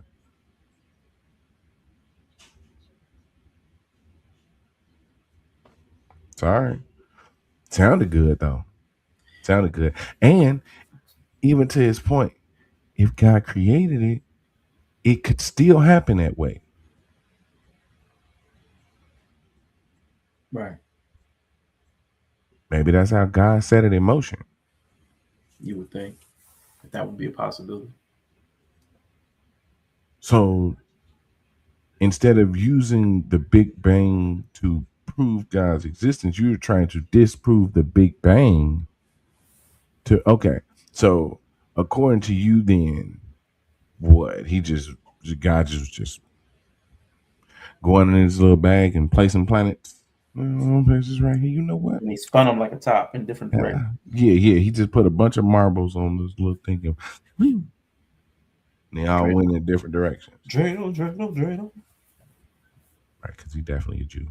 So, yes, like, what are we saying? We have to be careful when challenging the truth of the scripture because what you speak of is blasphemy. Hey, he's speaking science. He's the one questioning whether God did this or not. Yeah. He didn't even give. Yellow flame. Yeah, he didn't even give the occurrence credit to God. He didn't even credit God for the occurrence. He's trying to null and void the occurrence. Yes. So, he's an interesting thing. I didn't even read your thing. Kids on the merry-go-round wouldn't all get thrown off in the same direction unless you call outward a direction. Right. Dramatic AI music ain't helping this either. How we go? If there's kids on the merry-go-round, there is no one direction that they all go into. Like that's crazy. Like all the kids don't get stacked up. You know what I'm saying? Like they flow. Right, they don't all go wherever in they one- release that, they go fly out in every direction, yeah. depending on where they got released at. I think he was talking about their spin. But even their spin, like that's even worse because like he must have never been on a merry-go-round. He probably never got on. It would depend on what you were doing. Did you add any propulsion? Like, did you jump off? Did you hold on too long? Did you add any torque? Right. Yeah. Did you get reversed because you held on too long? Mm-hmm. Yeah. So there's it just right. Your ragdoll physics is sketchy at best. Yeah, and even with the whole spin, if something. So first of all, he said left and right. What is direction in space? That's the first problem. Well, what is left and right in space if there's no way to orient yourself? So even if you're perceiving it left to right or clockwise and counterclockwise, what would happen if you see it from the opposite direction? It's the same way now. Mm-hmm. So now what he's saying is different orientations. What he's saying is different spins are just the same spin from different inverted orientations. So clockwise, if you go to the opposite side of it, is now counterclockwise. Yep. You know, so everything's still spinning the same way. It just depends which side of it are you looking at. So it's like it's just goofy. But you know, I'm drawn to goofy people. My only issue with the Big Bang Theory is how can something come from nothing? And I don't think they're saying it came from nothing. They're saying it was something. It was just super compressed and dense, and then it exploded. Yeah. It was packed in super tightly. Yeah. So the thing about the Big Bang, what the Big Bang started was the expansion of the universe, which made room for all of this shit to exist. It blew up, basically. Mm-hmm. You know what I'm saying? And it started to expand, and things started to grow. It came from God, duh. Like, okay. So I wanted to make sure y'all see me. I got these going on right now, right? So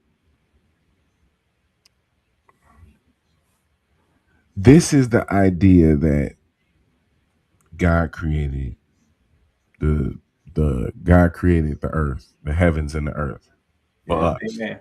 Yes, right? Praise the Lord. Right, he created it for us, right? So, oh no, this is I was being stupid. very much not. This will be very much not preachy. I think Terrence Howard is a part of his congregation. Facts. Yeah, very much so. I unveiled the flower of cunnilingus. Right. I found the heart of Nafiti. That's basically what he was saying. So, like, the idea is that the Earth was basically designed. God designed the Earth for us, Mhm. and this is definitely from Pastor Neil.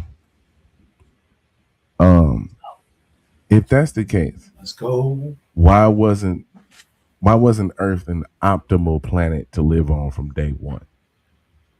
Like, why did it take 13 billion years or so for the planet to cool off? They don't believe it. And then like form rocks and form land and then have the dinosaurs inhabit it. Like, if it was made for us, why were the dinosaurs here first? It was just made. It was just made. It was. I don't think it was designed specifically for anybody. It was made. It was just made. It was just made. It's like when they have a quarter pounder, like they made this burger for me. Now they made it, and you just It's just made it. Yeah, you just really like it. Yeah, they took it off the heat map. It just really works in your benefit, but it was just made. Yeah, it was. No, but there's plenty of evidence that dinosaurs exist. There's more evidence of dinosaurs existing than the person who created dinosaurs. That's fun. I like that. Just saying. It's not ironically called fossil fuels. It's not. Yeah, it's not like a fossil fuel is a cool name for what it is. Dang, you know what? You just put me onto something. We actually need to worship dinosaurs more than God, because they're fossil fuels. We have fossil fuels. We don't have any father fuels. Like, there's nothing that just purely runs on God. There's nothing that just purely runs on. Yeah, like the fuels aren't made from like any human bones found from back then, right? It's made from your local T-Rexes. Yeah, that's crazy. We need more manna. We need more like miracle stuff. Like, we need more purely miraculous, out of nothing stuff. Now that'd be cool. But to Naya's question earlier about this something coming from nothing, to my knowledge, the scientists don't believe something came from nothing. They just do not have an explanation for where the something that the Big Bang emerged, where that something came from. That's where they have a gap.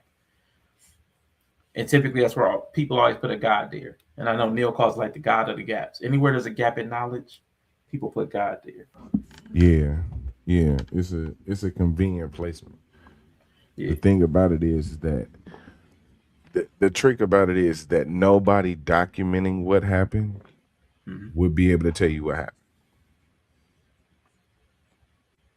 The game of telephone is the game of telephone for a reason. At this point, all stories, all historical knowledge that we aren't even like, unless we're closely related to it.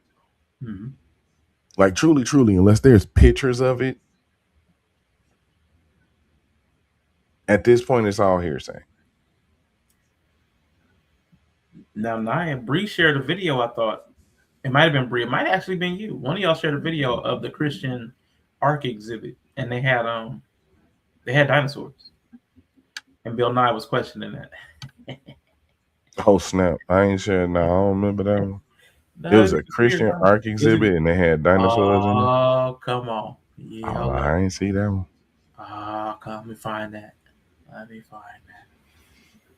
I feel like Bree. But that's the thing about it, though. Like the this shit we exist in has existed so long that people can't even fathom the time frame between the extinction of dinosaurs and the prominent time of man. Do you know how long that was? We're talking about billions of years. So even by the time Noah or whoever came around, they had regular animals. He might have had two dweebodangs on that boat. What's a dweebodang, y'all? You don't know. But I bet something like a dweebodang existed back then that don't exist now. because shit existed back then so long ago. We also talking about a person that allegedly lived 900 plus years. So wait, you mean to tell me that back then the life expectancy was 900 plus years, but in all these years of advanced technology and medicine, we only get about 70 something, 80, 90 something now? Our life expectancy has been cut by down to 10% of the average drunk who could build a boat. Stop it. Come on, bro. Like, come on. I feel like Bree shared it, but I don't remember her writing the caption, so I don't know even what to look for. Oh my God. I can't believe in dinosaurs, but I'm supposed to believe that this 873-year-old drunk built this boat that possibly had Debo Dangs on it. Oh my God. I don't even know where she would have shared it at, but I feel like, dang, was it TikTok? Was it Instagram? Oh, I can't remember. Bill Nye went, yeah. Religiosity. Oh, yes, that makes sense. Thank you. That makes perfect sense. He was drunk during. That's why God approached him, because he was drunk. If nobody believe this, watch this, y'all. I'm gonna give the information to Noah. He was like, Noah. He's like, I know, right? Check this out. Nobody's gonna fucking believe it. I can't stand. You're gonna believe it.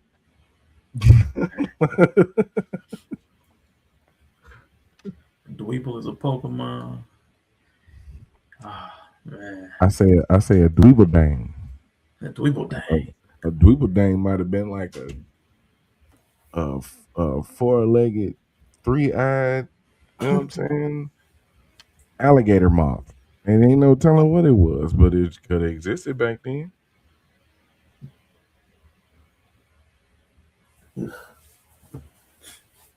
Man, but hold up real quick. We ain't gonna watch this whole thing. It wasn't like 2 minutes. I want to see this though. Hold on, yeah, I want to see this though. Hold on. Bill Nye tours the Ark encounter with Ken Ham. This is the first I'm hearing about this. Okay. Oh yeah. Yeah. Oh yeah. Burgers for the boys. Let's go. It just literally is that there were stegosauruses, this other mammal with these big fangs, and this cat with a lynx-like cat with the fangs all coexisted, and they were all vegetarian. Yeah, there's lots of. Why do humans wear clothes? I mean, the bulk of humans wear clothes. That's because there's so many humans. Where are you going with this?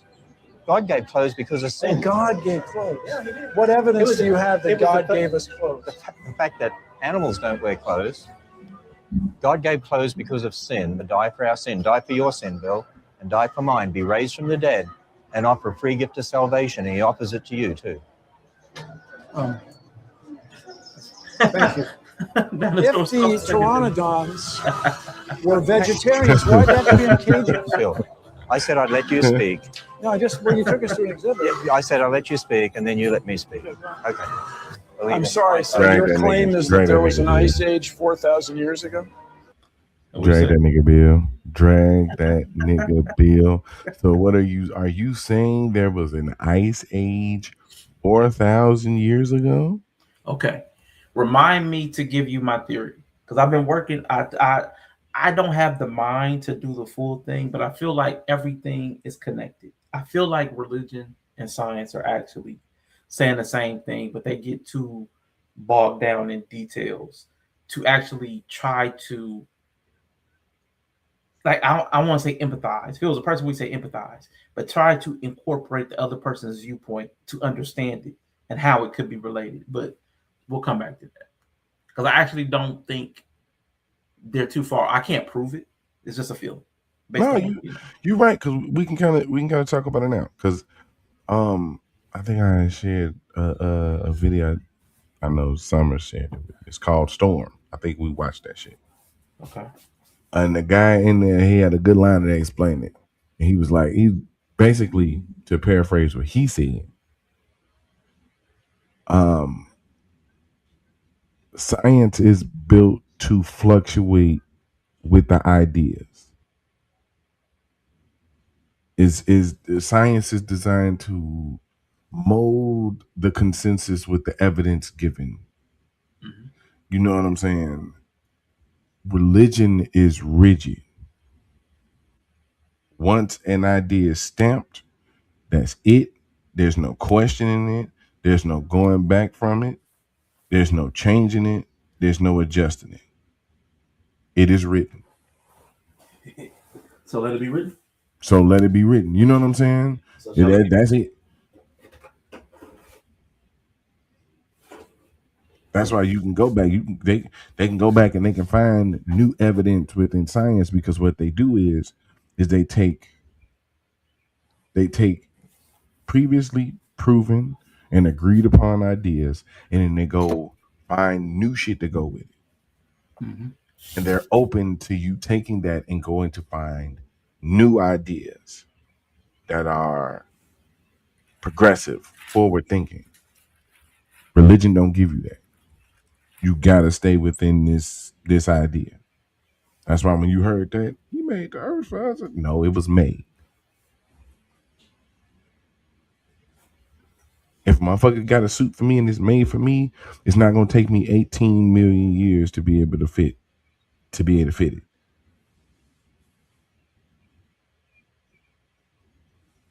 It's made for me.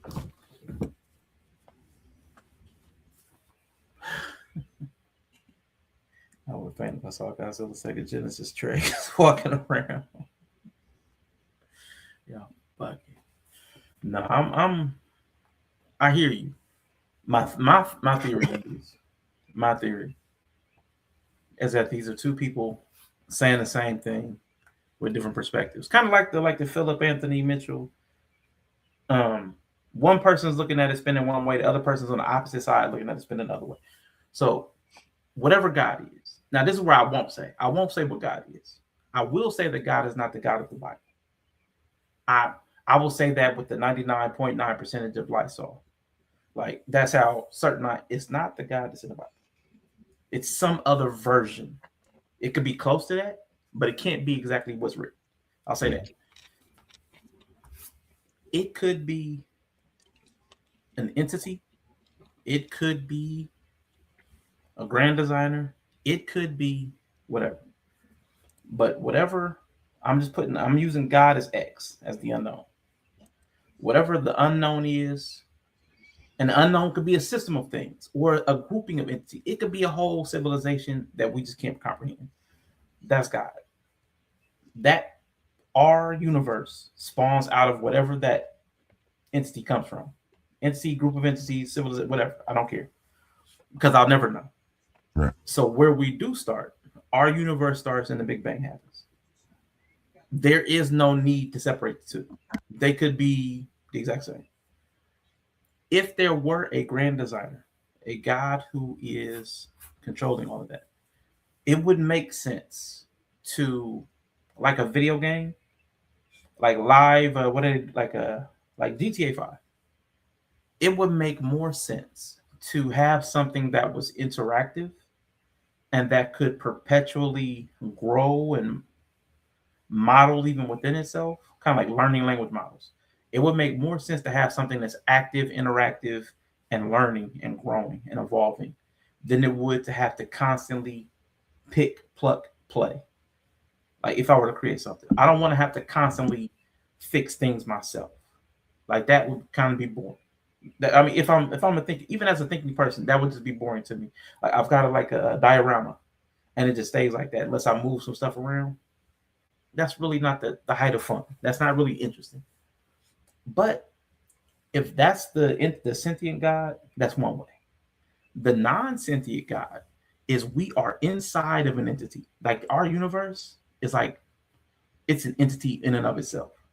And we're just in like one cell or one organ.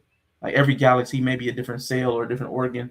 Like the black hole at the bottom of in the middle of a star system could be like the mitochondria, which is the powerhouse of the cell, because it sucks everything in, but then it shoots out all this energy. I just believe like as above, so below. We the who's, nigga. We the who's that hoarding here. Yeah, we're just like the proteins that move stuff around. We're just like random little. I'm with that. You know what I'm saying? Inside cells and stuff. We think we're important, but we're just like organisms inside a system, inside of a system, inside of a system. And the bigs, we're not even aware of how, like, because the stuff that's in you, the stuff that's in your gut biome, The I just found microbes out. and shit. Yeah, Yeah. there's things in women in their I found out they have something. They basically we have a brain in our guts, a brain in our mind, and women have a brain in their uterus. Like there's another grouping of nerves Also and got a things. brain in their colon too. I'm just saying, so there's things we don't really understand, but there are groupings that kind of independently work and they work together, and we think we're one thing, but there are several different minds kind of working to create everything that you are. And the body parts, they're not you, but like if you get your arm chopped, you're still you. It's like so all of these things are part of your entity that we call Right. Yella or Kevin. What if God was the same way? What if God is this one expansive thing that we're a small part of? Which is why if one of us dies off, it doesn't matter. We're going to get replaced. Like I said, if a skin cell gets wiped off, another one's. And not that you can't have big wounds and scars and that you don't bleed, but you can live without parts of yourself. So what if God's an organism? Or what if he's a sentient being that set off in motion? It could still be either or. It could still be either or, and I'm fine with that God. So that's where I start with the God part. The Big Bang would either be the entity growing, like organisms grow, and they grow explosively. Like from the moment from that single cell that starts to what is it? What is it in the womb where they like starts? It's the cell starts dividing. I can't think of the name, but the cell starts dividing, and this explosive growth. I was like a little dot inside of my mom's uterus at one point. Use blip. We I was a blip. we to pop in. We named our nickname for my son while his mom was pregnant was Blippy because because she got a ultrasound super early. Ooh. Super early, like a month in. Okay. And all we saw was this little heartbeat flashing. Mm-hmm. So he was just a blip. Yeah. So we called him Blippy while he was in there. That's dope. Yeah. But that's how all of us are. And our life starts with a flash, the little flash of phosphorus. I can't remember the name of it. It's something with a blast. The word blast is in it, but I can't think of it. I don't know. But there's so many. It's cytoblast. It's something like that. But there's a flash of light at the moment of conception. Definitely started with a blast. Goddamn. Yeah. So there's even with our life, the moment a life starts, there's a flash of light, and then expansive, explosive growth. And why couldn't our universe have started the same way if it's an organism? So that's why the very part I don't have a problem with the very beginning. So I don't have a problem with it. Now the other thing that a lot of atheists and people have a problem with is the time paradox. Now here's where I don't have a problem. Blastocysts. There we go. Blastocysts. And it's amazing to witness. Like at the moment of conception, there's there's a big bang. There's a big bang every time somebody's conceived. Like it's amazing to me. But why I don't have a problem with the time, Christians say it's like 6,000 years. Science says billions of years. According to sure is giggity. Mm-hmm. The thing I don't have an issue with is because of the Interstellar, the movie Interstellar. Now imagine if everything was super dense for a really long time and gravity did have a really strong presence, then time wouldn't mean the same thing as we think it means. So that's why I don't really like the Christian says a certain amount of time. I don't think it's 4,000 to 6,000 years. Like that seems pretty silly. But it's probably not as from our perception, wouldn't be as much time as we say it is, because if there was heavy gravity, the time dilation would have changed things. So while we look back and see a history of 14 billion years, it wouldn't have been experienced like that, based upon the gravity and stuff. So that's why I'm like, I don't think it has to be different. I think it's just your perspective. You see it a different way. Hold on 1 second, bro. Yeah. Yeah, because I don't see religion revolving at all. It stays the same. And see, that's okay. Yella said that, but I actually disagree with that. Like religion evolves all the time. Christianity, this is not the same Christianity that the apostles walked out with. This is not the same Christianity that Martin Luther and the reformers walked around with. Religion has evolved just the same way people and cultures evolve. Like we're not burning witches anymore. So I don't know. I don't see religion as the same. So when the bang happened, the seeds and stuff were automatically in the ground. There was no ground when the bang happened. There was no planet. There was no stars when the bang happened. There, like it's like what you just asked me is like so at the moment of conception, the arm already had hair on it. Like if I was to analogize to what I was saying, to analogize what you just asked me would be like at the moment a person is conceived, did the arm already have hair on it? And that would sound nonsensical because there wasn't an arm. It hadn't developed yet.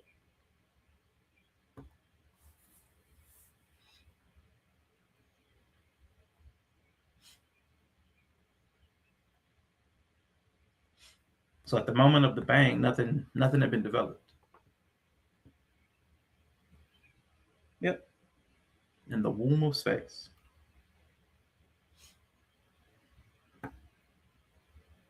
And it's still growing. The universe, they say, is still expanding. And it's expanding faster. Which means this is like a growth spurt. And they can't explain why it's growing faster.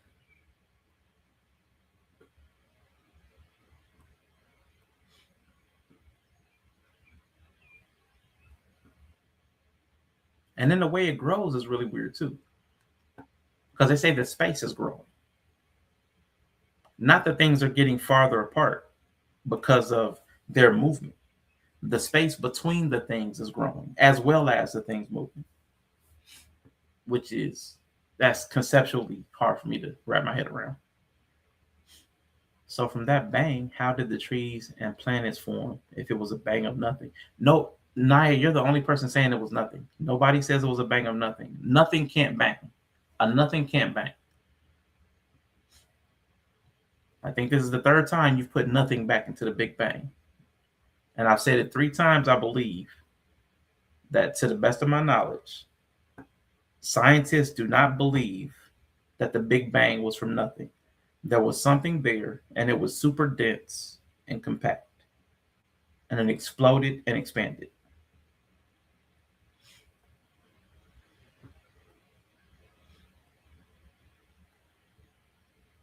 So we're definitely having 2 different conversations.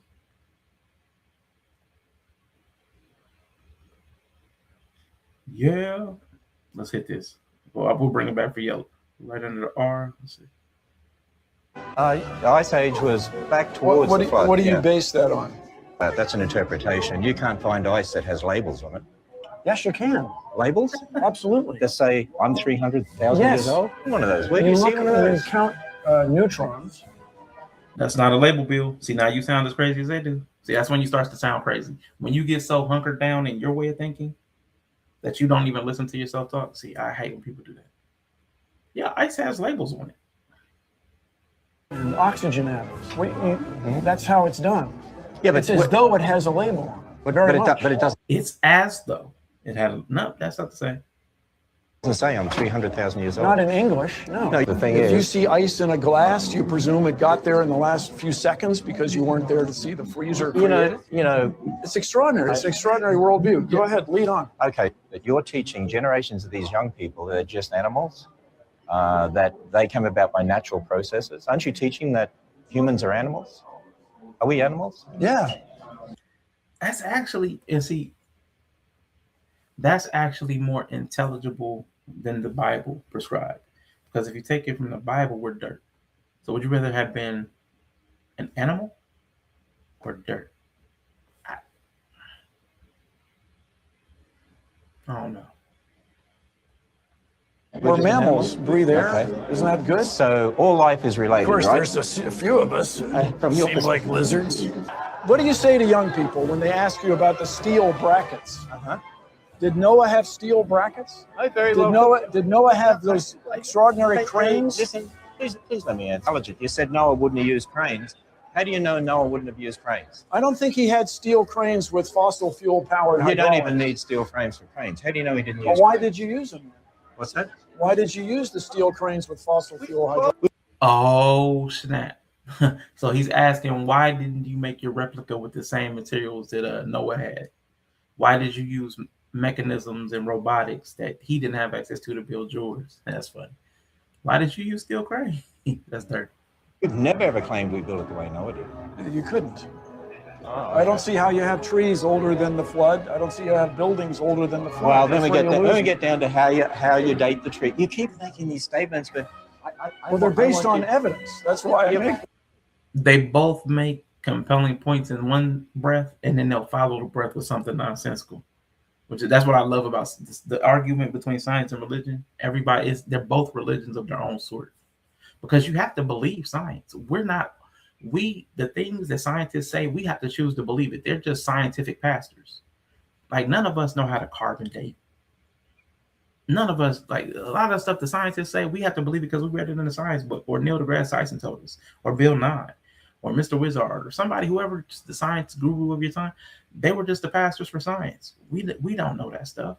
We just have to believe that they know what they're talking about. And half the time, they've rewritten science several times. Or Einstein. We have to believe that they know what they're talking about. We have no clue. We have no clue. And a lot of times they come back later on and say they had no clue. It was a theory. Even Einstein stuff had to be updated. Some of it's held up amazingly well according to science. But how would I know? What would I compare it to? So it's still a belief system. To me, that's my opinion on that. Tree rings is not evidence. That's not To evidence. me, tree rings are absolutely evidence. I've never seen a tree grow faster than trees grow. It's not. And there were ancient Well, dinosaurs. Are absolutely evidence. I've never seen a tree grow faster than trees grow. It's not. I've never seen a tree grow faster than trees grow.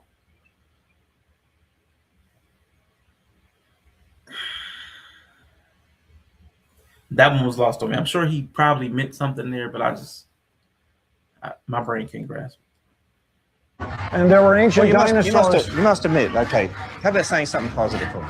You must admit, these are quite exquisite exhibits, right? They're very troubling. Yeah, but they're beautifully done, aren't they? Yeah, I've read that this place costs $100 million. Is this the best use of $100 million? Well, let me ask you Think this. of all the things you could do. Well, let me ask you this. Answer the question, please. God, when people are trying to win an argument, nobody will ever answer a question.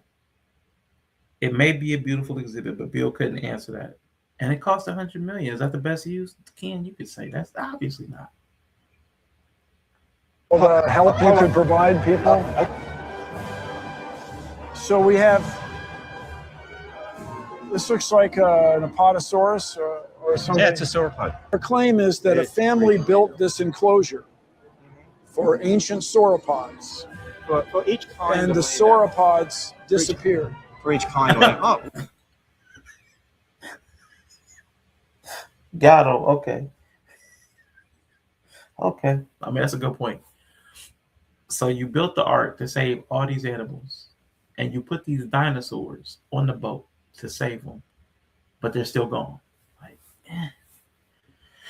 they will, because they're based on different types of faith. One is a faith of I wonder what they call it, materialism. One is a materialistic faith, like it's based on what's tangible.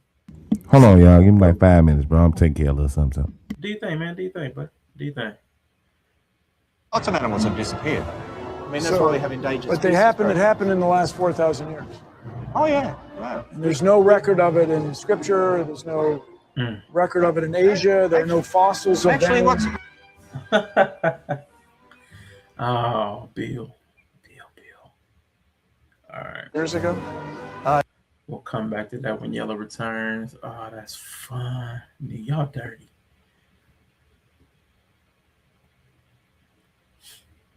But both, like, so for me, both are right and both are wrong. Like people, both of them are right and both of them are wrong. There are things that religion absolutely has correct. Or if I could say it a different way, religion has some things that science would agree with. And science has some things that religion would agree with. But where they disagree, they make the other one wrong. They make the other one wrong. Because there's a lot of stuff in the Bible that's like psychology 101. There's some stuff in the Bible that is absolutely psychology 101. If you took any psychology courses, you could recognize some principles in the Bible that are absolutely teaching people psychology. The same thing that a therapist would teach you. The same things a therapist would teach you. The Bible is teaching. So that's a science. There are some things that are in the Bible to talk about the celestial sciences, like astronomy and where things are placed and how they're framed, that hold true to what science says. Then there's some stuff like the order of which things were created, which does not match science. So then you have to decide, are you a Bible literalist, where if the Bible says it, it's absolutely 100% accurate? Or are you more interpretive about it? Who's the person talking? Were they even being literal? Were they being figurative? And that's more how I interpret the Bible. I try to figure out what the person was doing. Because not every piece of writing is like, if somebody stumbled across all the writings in the United States 10,000 years from now, would they think Harry Potter was a real person? Or would they understand that it was a story? And that's important when reading even older stuff from the Bible. What's a poem? What's a story? What's his story? Like, so that's what's talking about what they hope happens in the future. If you can't separate those, you're not really literate. Like there's a skill gap, comprehension gap. And we have that gap. Most people don't. We can't. The people in the Bible had a different culture where the words mean something different. If we tried to talk our common language, even if let's say we all spoke the same way, everybody spoke Aramaic. If we used our turns of phrase to them, they wouldn't understand it. If one of us said it's lit, or the porridge was slapping, they wouldn't understand us. It wouldn't make any sense. So why do we think, if our verbiage is so different from theirs and the things that we say is so different, that, well, that's cool? They wouldn't understand what we meant. Oh, that was cool. Wouldn't understand. They would think it was cool to the touch. That's not what we mean. So then that same principle applies backwards. The things that they said, a lot of that stuff, we just don't understand it. We have no clue what they were talking about. We think we do because they used English words, or it was translated into English words. So because it was translatable to a language we understand, we think we understand, but we don't. There's so many turns of phrase, like covering somebody's feet. I spent my entire life thinking when it said somebody they covered their feet, that it meant that they covered their feet. That's not what it means. That's not what it means. When the Bible says somebody covered their feet, it's a phrase that means something. Sometimes it meant they went to the bathroom.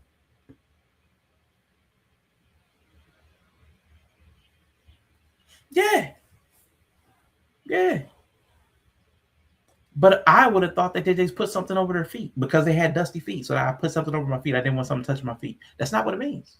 It's not what it means. But you wouldn't know that unless you studied. And you would have took it literally. And you would have misunderstood what was going on in that scene. You would have totally misunderstood.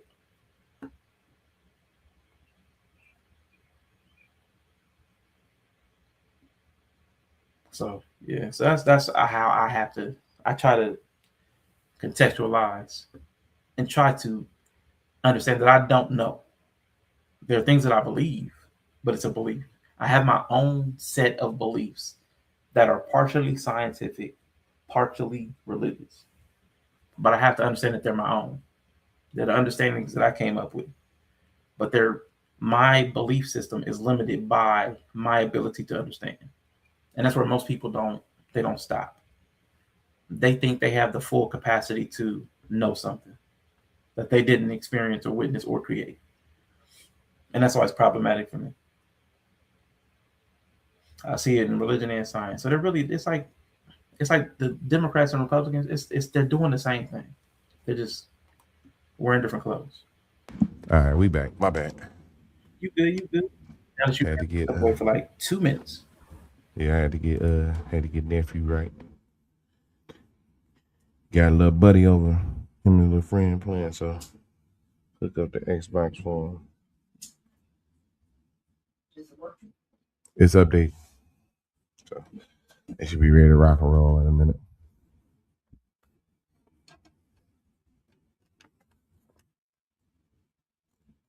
I was gone for a hot second. Reading up on the Big Bang Theory. Yo.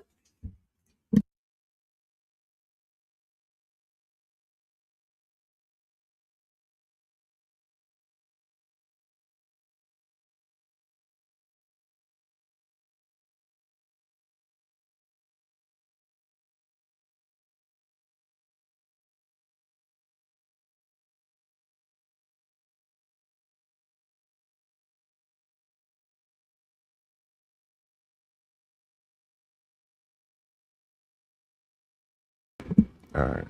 Dude, why this nigga changed his name to Dweeble Dang? This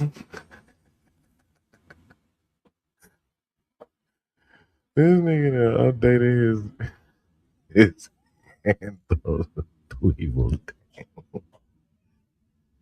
Charles Derrick, man. That is funny.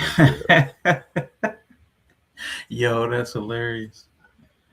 That's hilarious. The extinct Dweeble Dang.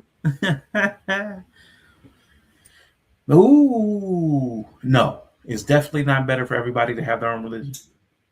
Shit, Okay. that's where we at now, right? There is a way for it to be better if everybody had their own religion, if they understood if it was their own religion. Mm-hmm. But unfortunately, everybody that has their own religion believes that is God. Yeah. Speak on that shit. If everybody thought like this is me, this is me, this is right here, this is what I feel, this is my thing, this is my truth. If everybody acted like that, cool. But nah, everybody who makes up their own religion in their head, God told me that niggas that wear black hats backwards is gay and need to burn in the fire. You're probably right. Name is fire. Mm-hmm. And see, having one big religion didn't work. It didn't work. It still fell apart. Every time they tried it, every time somebody's tried to force everybody into one big religion, it's still fractured. Because people, we can't be together in one big thing. Because we need somebody to hate. We need at least two. There always has to be at least two religions. It's human nature. We're always going to have at least two. Because we need somebody to look at and be like, they're wrong. This is something that's necessary. I've accepted that as a part of human nature. We need somebody to say it's wrong. Yeah. That's built into it. A control. It's like a control experiment. Yeah, we need it. So hold on, man. Let's get back to the dragon session. But yeah, Bill. Let's go. About Willie Nye here. You know what I'm saying? This ain't Bill. This Willie Nye right here. He get a little feisty. Like Bill get a little feisty. But old Willie Nye here, boy, he a dragon. You see, buddy was like, you talk and then I talk. Now Bill like, I say what I see. Let's go. The Ice Age was back towards the flood. What do you base that on? That's an interpretation. You can't find ice that has labels on it. Yes, you can. Labels? Yes, you can. That say, I'm 300,000 years old? One of those. Where do you you see look one of those? and count neutrons and oxygen atoms. That's how it's done. Yeah, but it's as though it has a label. But it doesn't say I'm 300,000 years old. Not in English, no. The thing if is, you see ice in a glass, you presume it got there in the last few seconds because you. No, don't be laughing at that. It don't say it in English. It says it in science. Which is a made-up word for nothing. That is great. Now it's a made-up word for proven. Science is Swahili for proven. Now, not believe, because you can believe anything. Science is proven. Science is believed. Science is proven. Faith is believed. Because how do you prove something to somebody else who can't prove it themselves? So somebody has to believe it. Everybody other than the prover is a believer. Your adverse reaction to proof does not then negate said proof. The universe is under no obligation to make sense to you. And that's all fine and good. That's a whole lot of gobbledygook to say dweeble thing.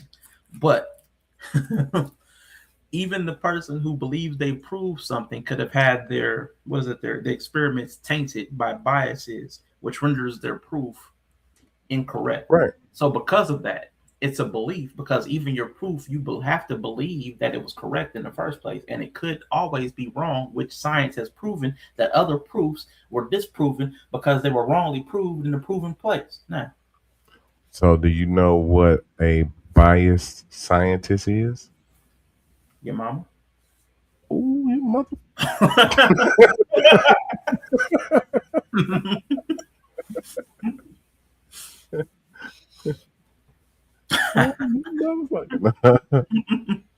No, it's a biased scientist. A religious person. Yeah, just basically a religious person. Ooh, snap. That was good. He definitely caught me off guard with that one. Oh, shoot. I was like, wait a minute. Oh, shoot. Man. But no, yeah, science doesn't like give room. It doesn't have room for bias. You know what I'm saying? That's why most things that would be considered successful in the scientific field have so many contributions from so many different people. Like NASA isn't necessarily an American entity. You know what I'm saying? Mm-hmm. Like it's American based, it's funded by the U.S. government, but a lot of NASA's advances have been working with other space programs from other countries. Mm-hmm. So it's a collaborative. It is now. The whole space race, probably not.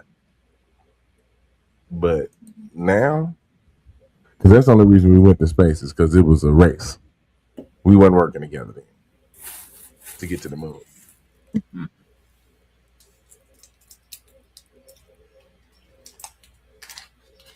But yeah, no, science don't have room for bias. Even within like scientific communities, they don't really respect people with a certain bias. Mm-hmm. Hence why Terrence Howard got drugged. Because his whole presentation was a bias. It was just one singular bias because you had a high thought.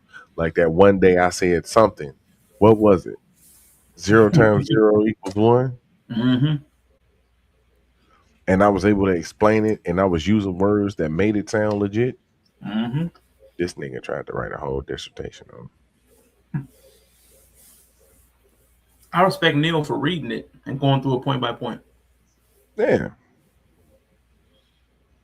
That was dope. Cause you know, okay, you a fan, like you a successful dude. You 1 times 1 equals 2. You've earned some sense of like respect in the world. So I ain't just gonna be like, no, you're not a scientist. I'll read it. Cool. And then you just give me a booklet of gobbledygook, Mm-hmm. which is an actual word. Mm-hmm. Dweeble dang is now too. Yeah, along with dweeble dang. Yeah, it's in usage. Mm-hmm. I think a word only has to exist once it's in usage. Mm-hmm.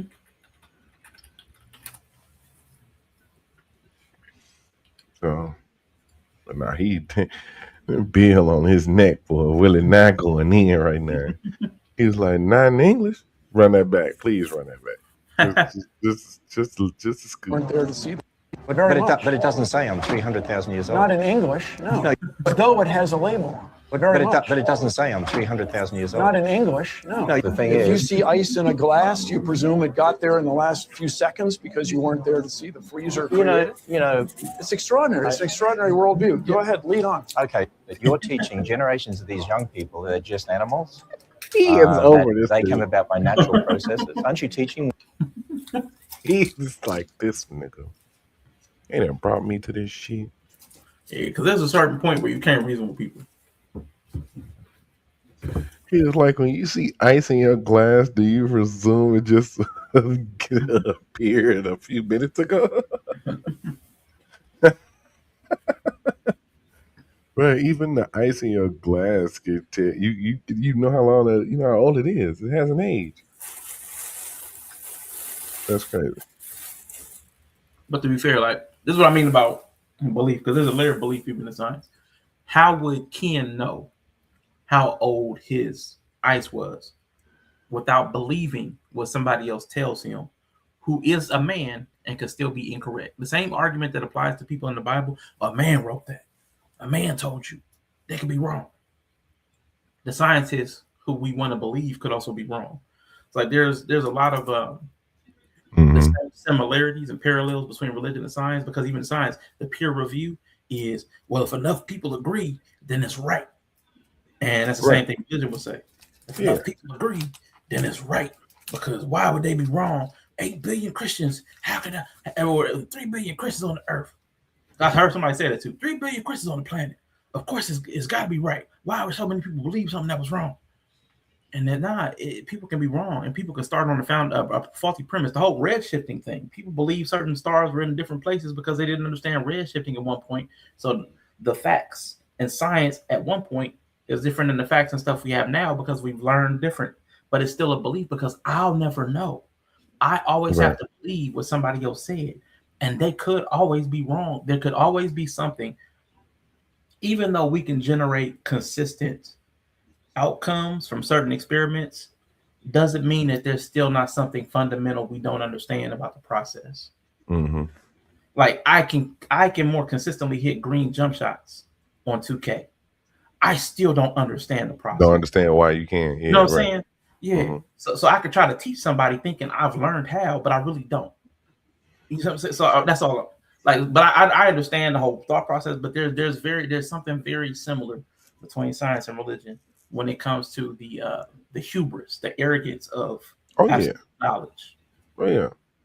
Especially considering how far we've come and how many things we've had to change as far as how science goes. Yeah, because once you feel like you know something, boy, that what is it? The Dunning-Kruger. Mm-hmm. That Dunning-Kruger kick in, boy. Man, it's a wrap. It's over, son. It's over. That's how you got a motherfucker talking about the rules of D&D were inevitably or whatever the fuck she said, not made for women. Mm-hmm. Because you have the understanding of oppression. Now you want to apply that to every instance.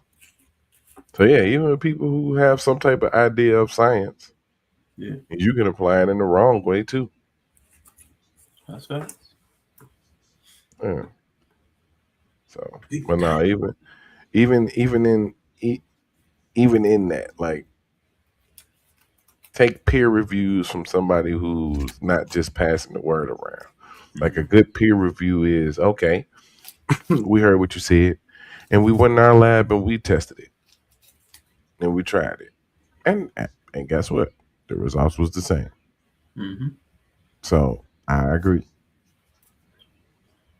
Right now, our peer reviews are, I feel the same way.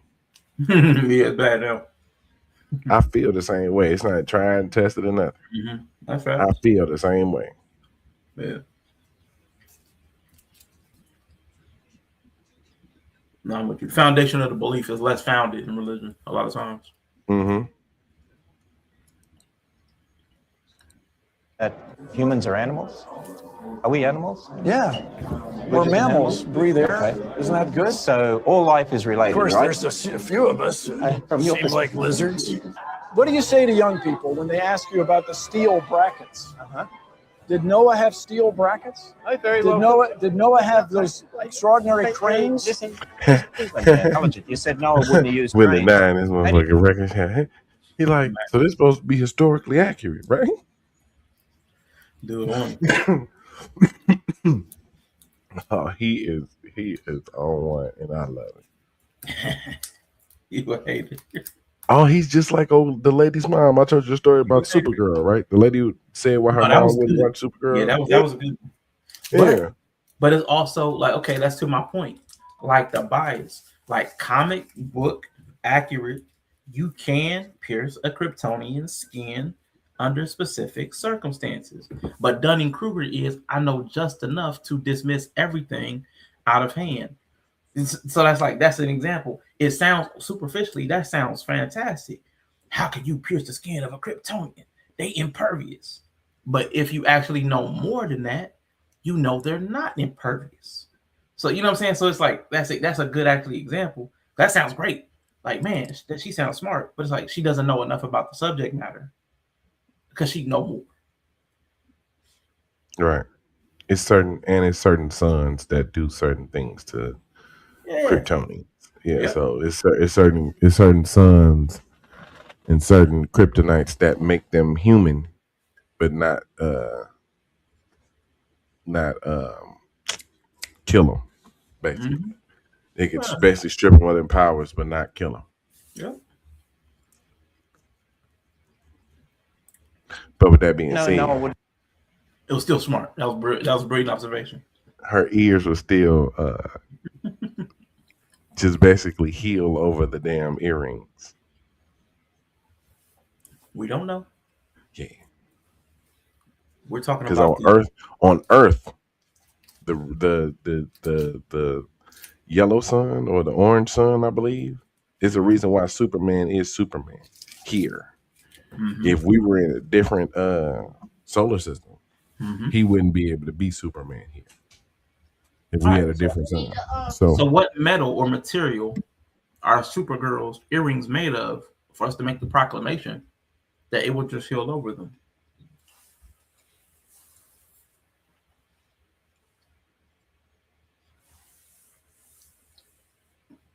Hold on. Confidence. Yeah, do your thing. It's a yellow fallen victim of scientific thinking. Religious scientism. That's what we need to call it. Religious scientism.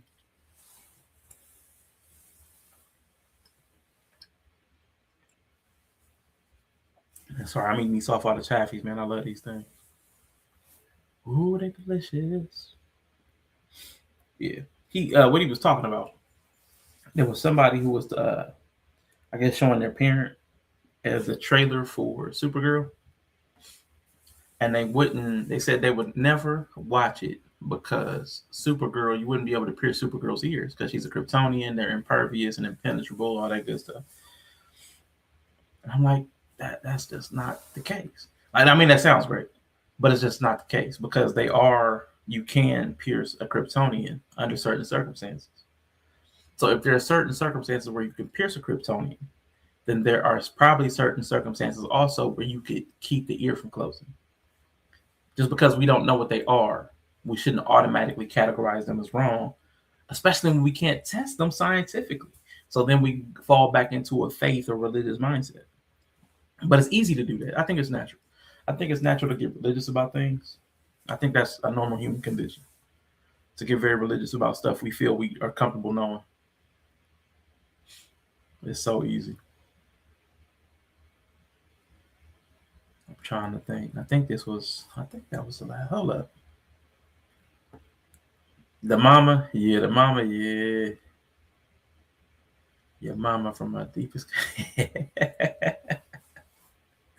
I don't know, man. It just since I was a kid, your mama would come out of my mouth so quick. In some of the worst situations, like I've had to actively be thoughtful to you specifically, Snacks, and around you because I know you recently had a passing.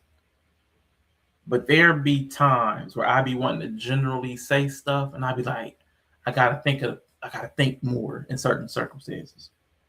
Cause all over the course of my life, I done thrown your mama in some weird places, wrong times.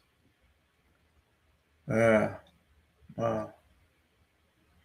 I know I got a couple people that have lost their mom, boy. With the your mamas, I felt bad after. Ooh, I felt bad. Ooh. Ooh, man. But it was so instinctive, man. I grew up on that in the 90s. Man, your mama was a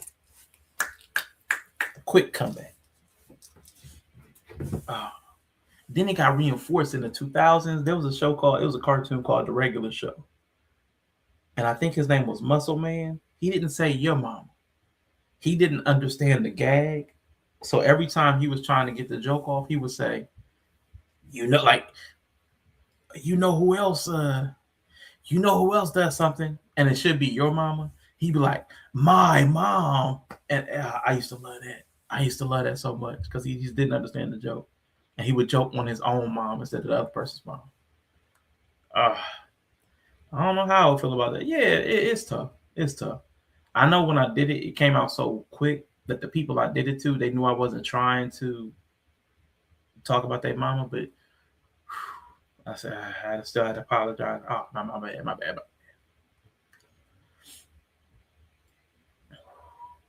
Your mama on crack pipe. It was a good time. I used to have like your mama jokes. Your mama so this, your mama so that. Man, listen. Oh, good times, man. Good times. I was waiting on Yella so we can finish this video. He got a nephew over there, man. We might have to get some Fortnite later. If nephew getting on Fortnite, boy, I might have to hop on, man. Nephew was fun. We were playing with nephew. I don't remember who I was playing. I remember it was me, nephew, and Yella. And I can't remember what was happening. I don't know. I think we might have been trying to escape the storm. And his nephew was like, do you know how to open a door? Like, he's like, do you know how to get in the car? It was something real simple like that. And I started cracking up, man, because he treated him like he never played the game before. I was dying. Nephew had no mercy. Yeah, yep. That was one of them. That was one of the OGs. Your mom so fast she shot on the rainbow and made Skittles. Man. Mom so fast she jump up in the air and get stuck. Mom so fast she step on a scale and say too big to tell you. Man, it used to be crazy.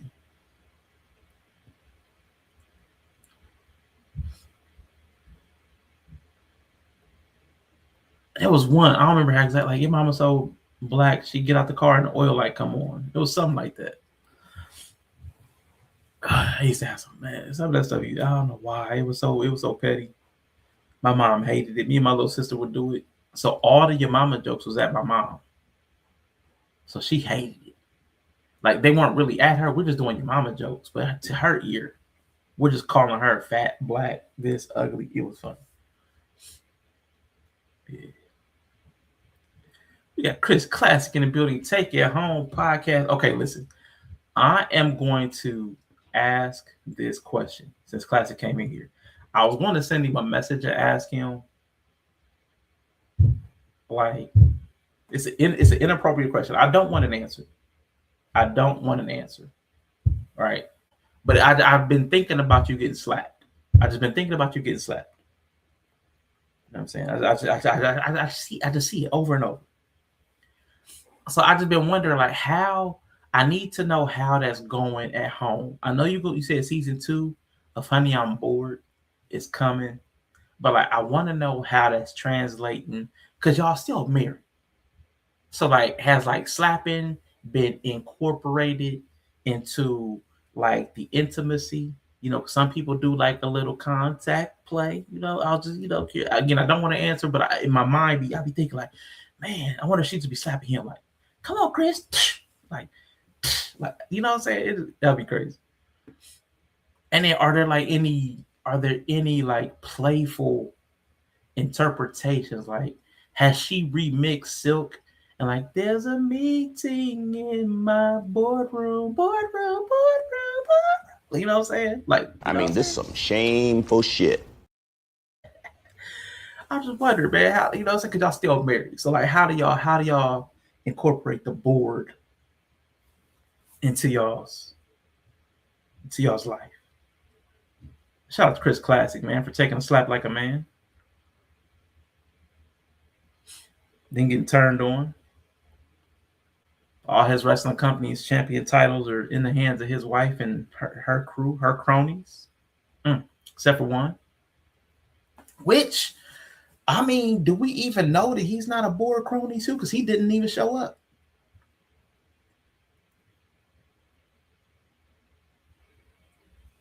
Joe wouldn't do that, bro.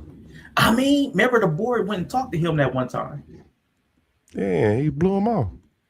I mean, we don't know that they didn't run it. They might have spun the block. You know what you are, sir? You are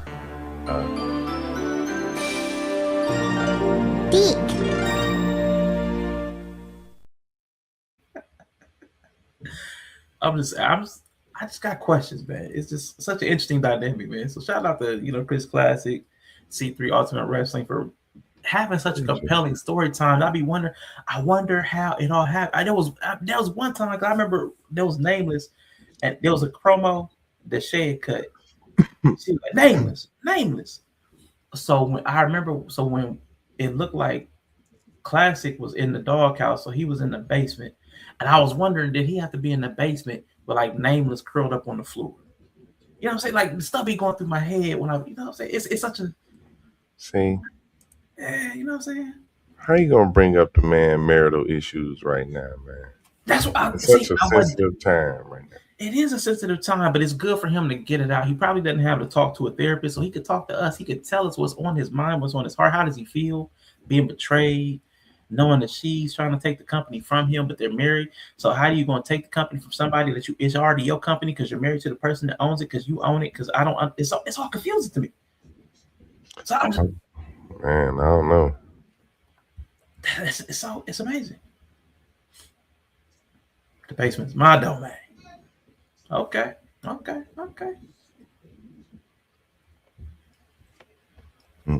just go and move on, man. Shout out to Chris. Use cranes. I don't think he had steel cranes with fossil fuel powered You don't hydraulics. even need steel frames for cranes. How do you know he didn't Well, use why cranes? did you use them then? What's that? Why did you use the steel cranes with fossil fuel hydraulics? We've never ever claimed we built it the way Noah did. You couldn't. I don't see how you have trees older than the flood. I don't see how you have buildings older than the flood. Well, then That's we get down to how you date the tree. You keep making these statements, but well, they're based on evidence. That's why I make them. Tree rings is not evidence. That's not To me, tree rings are absolutely evidence. I've never seen a tree grow faster than trees grow. It's not. And there were ancient You dinosaurs. must admit, okay. Damn. Damn. I've never seen trees grow faster than trees grow. That's some shit. That's a science burn for your ass. Yeah.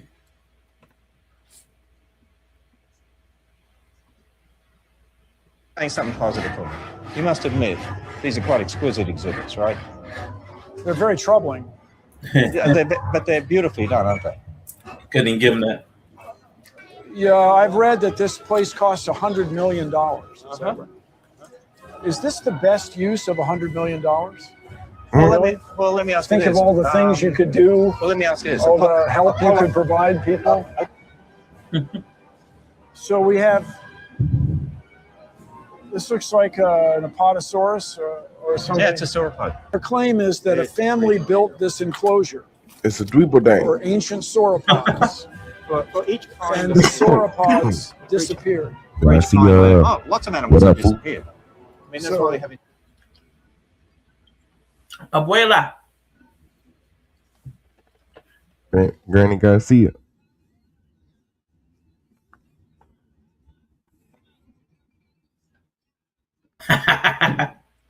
My bad, Garcia. Sheesh. I had to make fun of you one time, and that cracked me up. But again, congratulations again. Congratulations again. I couldn't help it. Oh man. But it happened in the last 4,000 years. Oh yeah, yeah. And there's no record of it in scripture. There's no record of it in Asia. There are no fossils of Actually, venom. He liking all this. He liking all this happened in the last 4,000 years. 4,000 years. Yeah. I want to help trigger him. Oh, we done already set him off. Oh, we done already set him. I got him with there was a lady who was saying that Dungeons and Dragons, that the rules and community were built specifically to oppress women and marginalized genders. And she wanted that to end, and that said, yeah, that she made, yeah, Dungeons and Dragons, their rules and their community were meant to oppress women on purpose, not by accident. On purpose, yeah. Yeah. Yeah. And Dungeons and Dragons was the sanctuary of undesirable nerds for ages. The pizza face, pimple kids. But she made it a whole oppressive regime built by men. And yeah, that was exactly. The braces, the pocket protector, you know what I'm saying? They just want to dress up as a wizard and play in the basement. But she made it a whole thing turned on women and oppressed genders, which she said women, and in the oppressed genders, I'm wondering who that is, because it's only like, there's a bunch of genders. I forgot. In gender studies, there's a bunch of genders. My bad. I ain't going to ask that question. But yeah, oh man. Yeah, we were going through some stuff. And somebody, I don't even know how that came up. Something came up that reminded me that Bill Nye had went to visit. We're talking about science and evolution, the Big Bang. The Big Bang. That's what let us say. We were talking about the Big Bang and bridging science and religion. And that took me to a video that Bria shared about Bill Nye visiting the Ark exhibit, the Christian Ark exhibit. So that's how we got there. And that is actually the end of the stuff I was showing today. That was the last one. That was the last one. Oh no, there was two Michael Philip, and we diverged from Philip. I'm not going to go back to the Philip Anthony Mitchell stuff, but I had two people that reacted to him. But we could say that. We ain't got to do that. You saw what he said, which was just gleefully misinformed. Yeah, that was funny though, and that's actually how we got on the science and evolution, because he was a preacher, and he was saying that he can disprove the Big Bang. So that's how we got on the Big Bang, and then that's how we, that's the train of thought.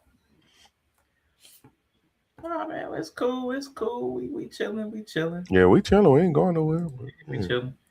So I don't know where Yella might not be going. We almost at the 4-hour mark. We about to switch up something. I mean, yeah, we switch up a little something. We definitely can. Dude, what?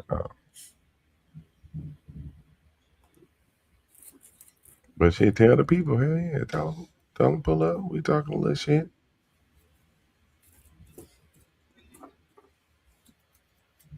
Yeah, man. Let me see what they was dropping in Discord. Oh, they was dropping some chord stuff. I don't know what they talking about. They might not have dropped anything.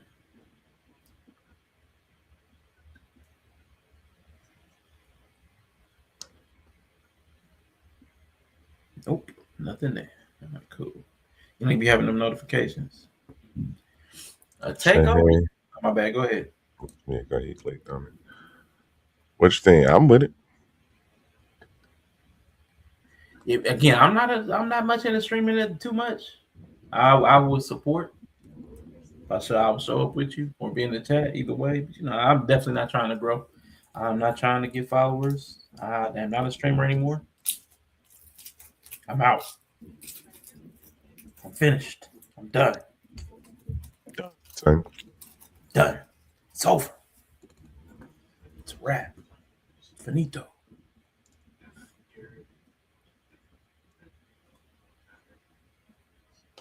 I'm on Friday and Monday. And that's the other thing we needed to do. Okay.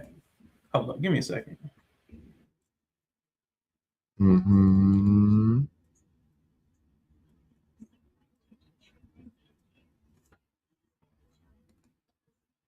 I'm down. If anything, I can pull up and see where Rashawn is. Or we playing something. Rashawn don't pull up. I'm playing something. I'm a supporter. I'll always help out. Mm-hmm. Snack saying I'm off. Train of thought again. Snack said I'm off Friday and Monday. That made me think of Snacks and the Ask the Men's. The Ask the Men's made me think of when I was going to do that one stream with you. Oh, On vulnerability. vulnerability. Yeah. Yeah, the vulnerability. Gotta be vulnerable, not transparent. Man. I am eating saltwater taffies. I got some of them. I've just been killing them. What is my password? Dude, I ain't eating nothing. I ain't eating nothing. What is my password? Think about it. I ain't eat shit today. Is that my password? Please be my password.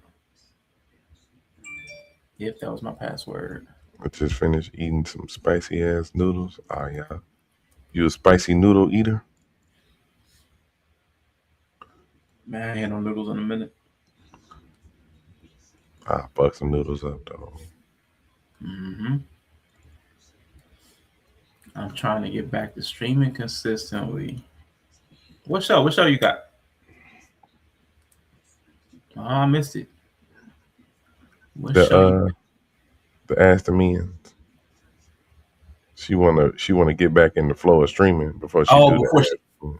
I understand. Thank you. Thank you for bringing that. Yeah, my bad. My brain had moved on from me saying that. Mm-hmm.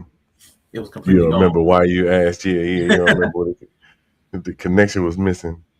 Yeah, everything I said, it left my brain. It was all gone. I swear, y'all think I be tripping, bro. Folks think I be tripping. You be up here and you start talking, and you talk so much that the very last thing you said goes away instantly, like instantly. Mm-hmm. Because I said something, and Anaya be in the comment like, "Yeah," because that was like, what the fuck is she talking about? Right. And then, what you mean? And I'm like, oh, I did say that. I promise I'll be trying, y'all. It ain't I it don't ain't personal. understand. Where did I put that? Is that it? No, something's wrong. All right, so let's do this. Let's do this. Since let me go back and see when was the last YouTube comment. Classic. Okay, he ain't been here for 11 minutes. All right, we ain't gonna dip. Ain't nobody on Ain't nobody on YouTube at the moment, so we can go ahead and close that out. Ain't nobody else. Record stream down. Yeah, Okay. yeah. All right. Well, whoever's on YouTube, Peace. appreciate you. Come on over to Twitch if y'all don't. But we finna do some Twitch stuff. So, bye bye.